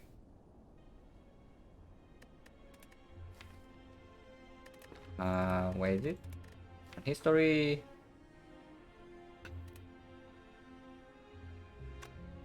Okay, this is the very first one. Was it? Is it Ascension 1? Is it Ascension 1? So how can you start at Ascension 1? It doesn't make sense. But roughly around this time. How my Watcher runs?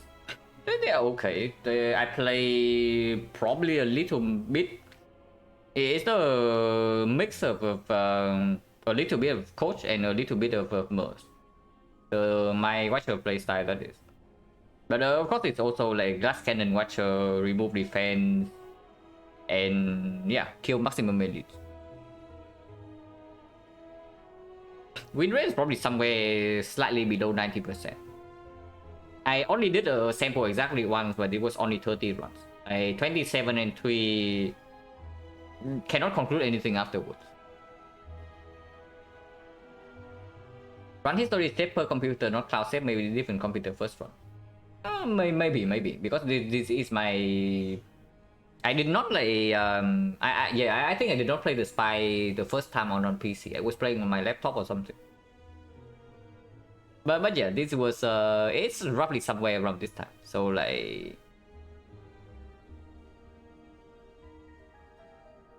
was it? Yeah, probably was roughly around this time. So like December 2020. So setting string, not too interested. I want to keep my interest like one character at a time, because I feel like that's the way I improve the most by focusing on one character at a time and just trying to really understand the way your character develops during the run. Of course, like the knowledge can transfer over to other characters. Like you roughly know what you need for all the elites. You roughly know what you need for all the bosses, and you can kind of roughly judge that the deck is like lacking damage, having more than enough damage, and like consistency problem and whatnot. But in order to actually win the really difficult runs, you need a lot more understanding than that. And then that's what I'm trying to achieve. And because even for the silent, yeah. Even for the silent, I still think that there are definitely things I can work on. Notably, right now, I'm aiming at the two things. Besides the mental thing, of course. The first thing is converting a more fat load neo bonus into a stronger run, more consistently. That's the first thing. And the second thing is my pathing in Act 3.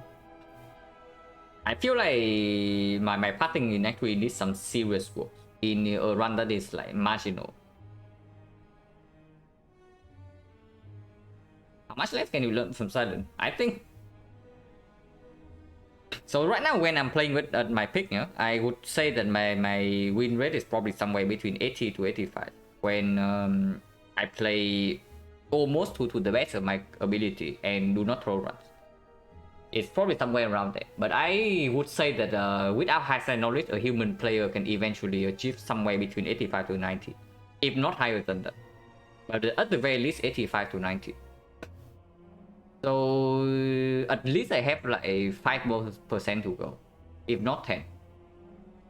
And that is still a huge amount. The closer you get to like the highest possible percentage, like the harder it is to gain percentage if you do not actually change the way you play somehow.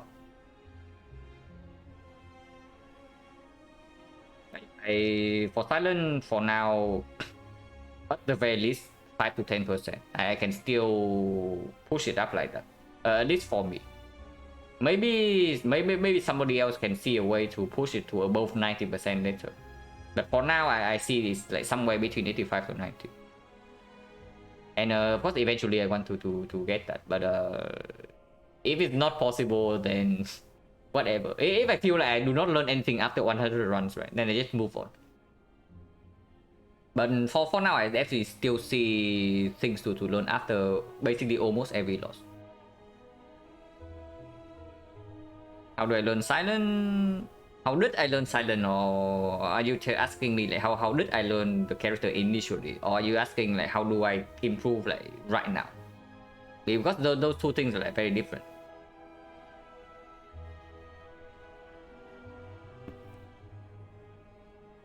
Initially, both, yeah, okay. So initially, I guess when I was starting out, I try to climb each character to like A20, beat the hard ones, and then focus on like one character at a time.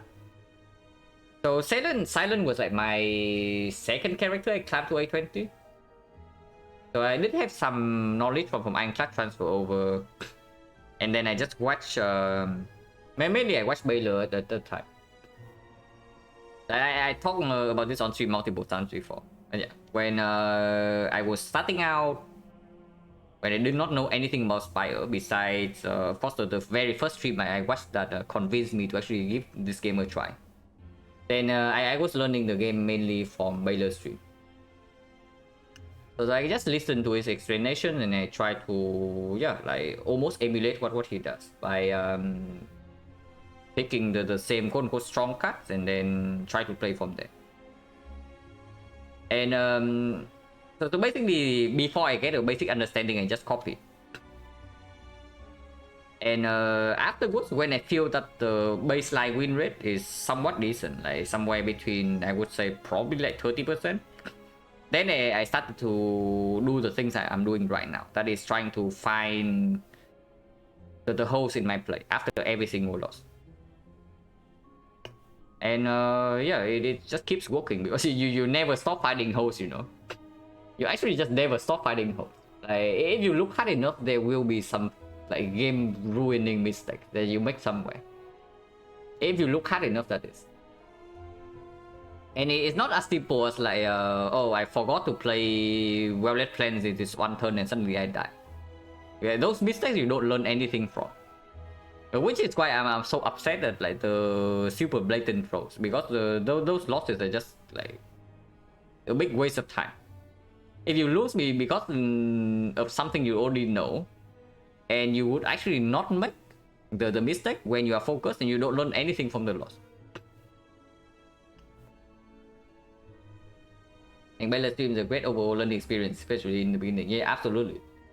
Like his runs are like not super long for, because like before you want to dive really deep into the Spire, you don't really want to sit there and watch it run for like 4 to 5 hours. So it's just the right length for a beginning player, and then of course he explains like a lot of his decisions, and also anytime anybody has a question about some in-game mechanics, like why he does what he does, he explains those as well. So it's a really good place to learn. Can playing Silent be optimal? You are asking whether a human player can optimize Silent or not, or what? Because if you're asking that, then the answer is most definitely no. Like at most we can come close. A human player can never be flawless, like absolutely never. But let's say a supercomputer plays the Spire extremely optimally without highest knowledge and they achieve like 95% win rate. A human will never get 95. Human error and other stuff will always like put the human down a little bit. But can definitely come close. And it goes the same way for like all characters, really. Don't really learn from watching people play, learn from Jobs Analysis series, yeah. Honestly, I did not know about, I did not even know about Jobs until I have played like A20 for a while, and I hear about him in other streams. Because when I first started playing, he was not really streaming Spire regularly anymore. And then I do not learn from watching YouTube. So I did not even know about Jobs until I'm like somewhat a decent player already. But yeah, I would say something about Jobs' playstyle is that like, he has a very unique way of viewing the game. So if you do not actually listen to his explanation about what he's really thinking, it's really to misunderstand some things when you try to emulate his playstyle. At least that's my opinion from watching him like somewhat recently. But yeah. We are on A20H Silent and have been playing pretty nicely. Of course, since the mental reset, so everything's good. And a fun class run as well. Maybe I should play Iron Class on stream more often. Like, it's just enjoyable, you know. Like compared to the defect run, like it's just good. Wait, when the hell did this happen? Oh, September. It's like November last year. Okay, cool. Yeah, talk about different playstyle between me and others. For the silence specifically, I would say I am a lot more scared of dying in the early game. It's what I would say on the silence specifically. On other characters, it's different because the power curve of all characters are completely different, and also relatively, I'm not nearly as good as the characters compared to silent. So I don't really have my own style yet on other characters. But for silent specifically, I am extremely scared of dying in Act 1 and early Act 2. And I play around that. If I even have a 10% chance to die, maybe even 5%, I just like avoid it. And get less value and suffer later on.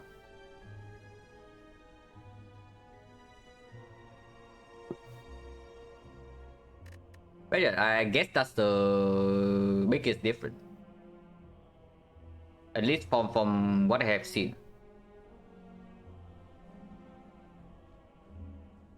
Maybe I do value some colorless cards over like more highly than other players. But I would say though, I would say that my love for things like discovery, magnetism in a run that is desperate basically came from watching Baylor. Like that's the same thing. So absolutely, I'm not unique in that sense. I have seen Baylor pick up desperation, magnetism, like desperation, transmutation, and then sometimes they actually carry a run that is looking like completely hopeless. And yeah, you can also see me like doing the same thing in my runs when there's no way out. So that one's definitely not unique to me.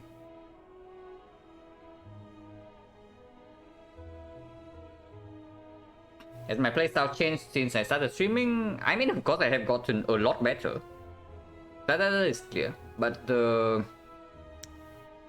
I wouldn't say the overall philosophy about the game has changed. It's just that I execute my, I guess, macro strategy like way better compared to when I first started streaming.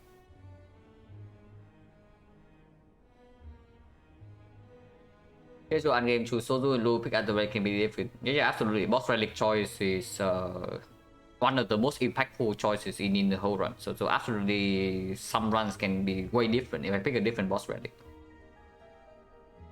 Well, knowledge is phenomenal. Yeah, absolutely. Here, like, streaming has me not playing too fast. Yeah, that's definitely a thing as well. Like when I play off stream, no matter how hard I try to think, right? Like yeah, I did an offline sample, like 50 runs of Silent before I started streaming. I really tried to think like as hard as I could. But the longest run in that sample was only 1 hour and 50 minutes. I actually cannot go over 2 hours. But now when I'm streaming, it's really difficult to actually go under 2 hours, and that's a massive difference. Probably just because first of all, I had to talk through all my decisions. So it only takes half an hour, maybe even more. And then I really had to double check, you know, because whenever you say things out loud, if it's like blatantly wrong, you probably realize immediately. Instead of just thinking in your head and you execute and you wonder like, oh my god, like why did I think it like this? Are there any silent players kept close to record? Record as in win rate or win streak or what? Because they are definitely, even ignoring unknown players, yeah, who can actually be better than me at the silent. Like even with the current known players on Twitch at least, XecnaR-2 is like very good at silent. Baylor is of course very good at silent because I learned from him. And then as far as I know, Baylor was the first player to get like 70% over 50 runs on A20 Silent. Win streak after 13, the next highest is like 10, and it was also by me. And then after that is like 9, which was the award record, like tied by I think 3 people. How about Jobs? Jobs is very good at the defect and very good at piloting a best silent deck. But I will say this right now, I think Jobs doesn't build very good silent decks. But he's very good at piloting the bad decks to victory. Like in particular, I really disagree with a lot of his choices in early game. But yeah, he's good at making those work.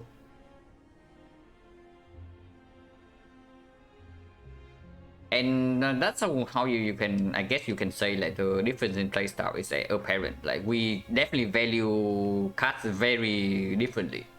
If you have heard me talk about like freaking dodge and roll before, you know that I think the card is complete garbage. Like it really doesn't. There really are not like many cards that are worse than dodge and roll, at least in my opinion. Like with how I play. But I know that Jobs value dodge and roll very highly. And yeah, in the runs he plays with the way he does, the dodge and roll actually end up being like usually end up being a powerhouse. We read like half of those. No, it's definitely not half. Like even when he plays very quick runs, he still got somewhere around 60%.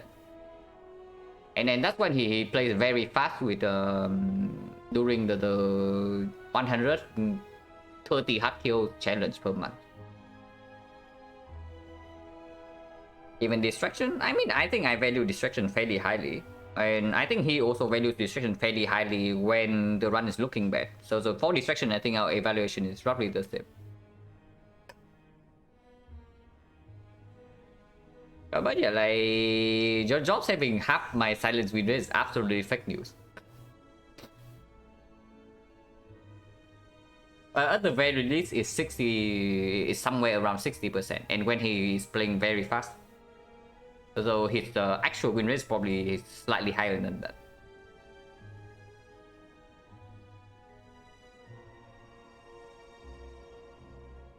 And yeah, Baylor mainly will. Okay, so I would say this about Baylor. He's very extremely good at the game, but whenever he sees a bad decision that is probably ending up to be entertaining if it works, he will take the bad decision.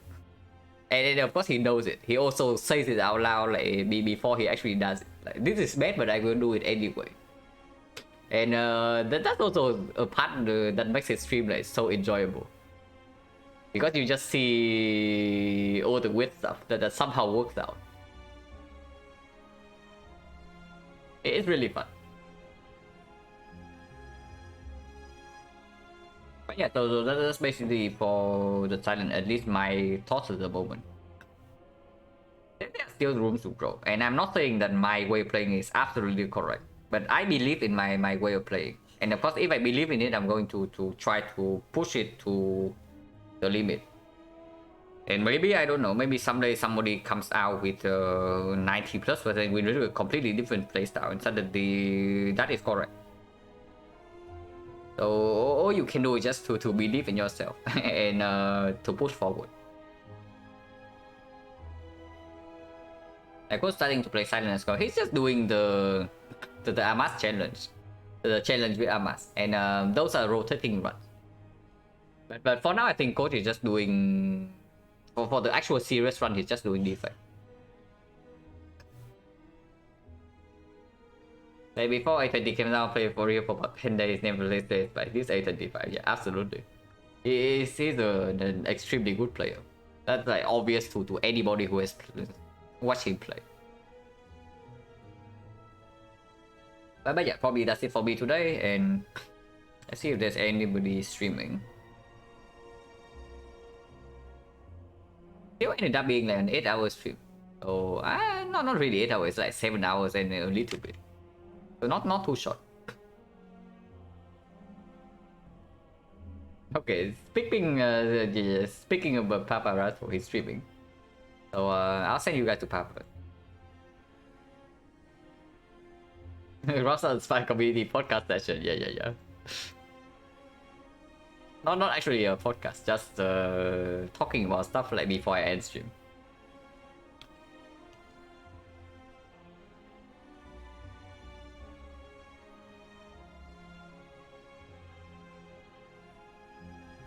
Still good run today, yeah. With you, Ed. Thank you for watching, guys, as always. And yeah, Silent streaming it pretty nice. Getting like slowly getting closer.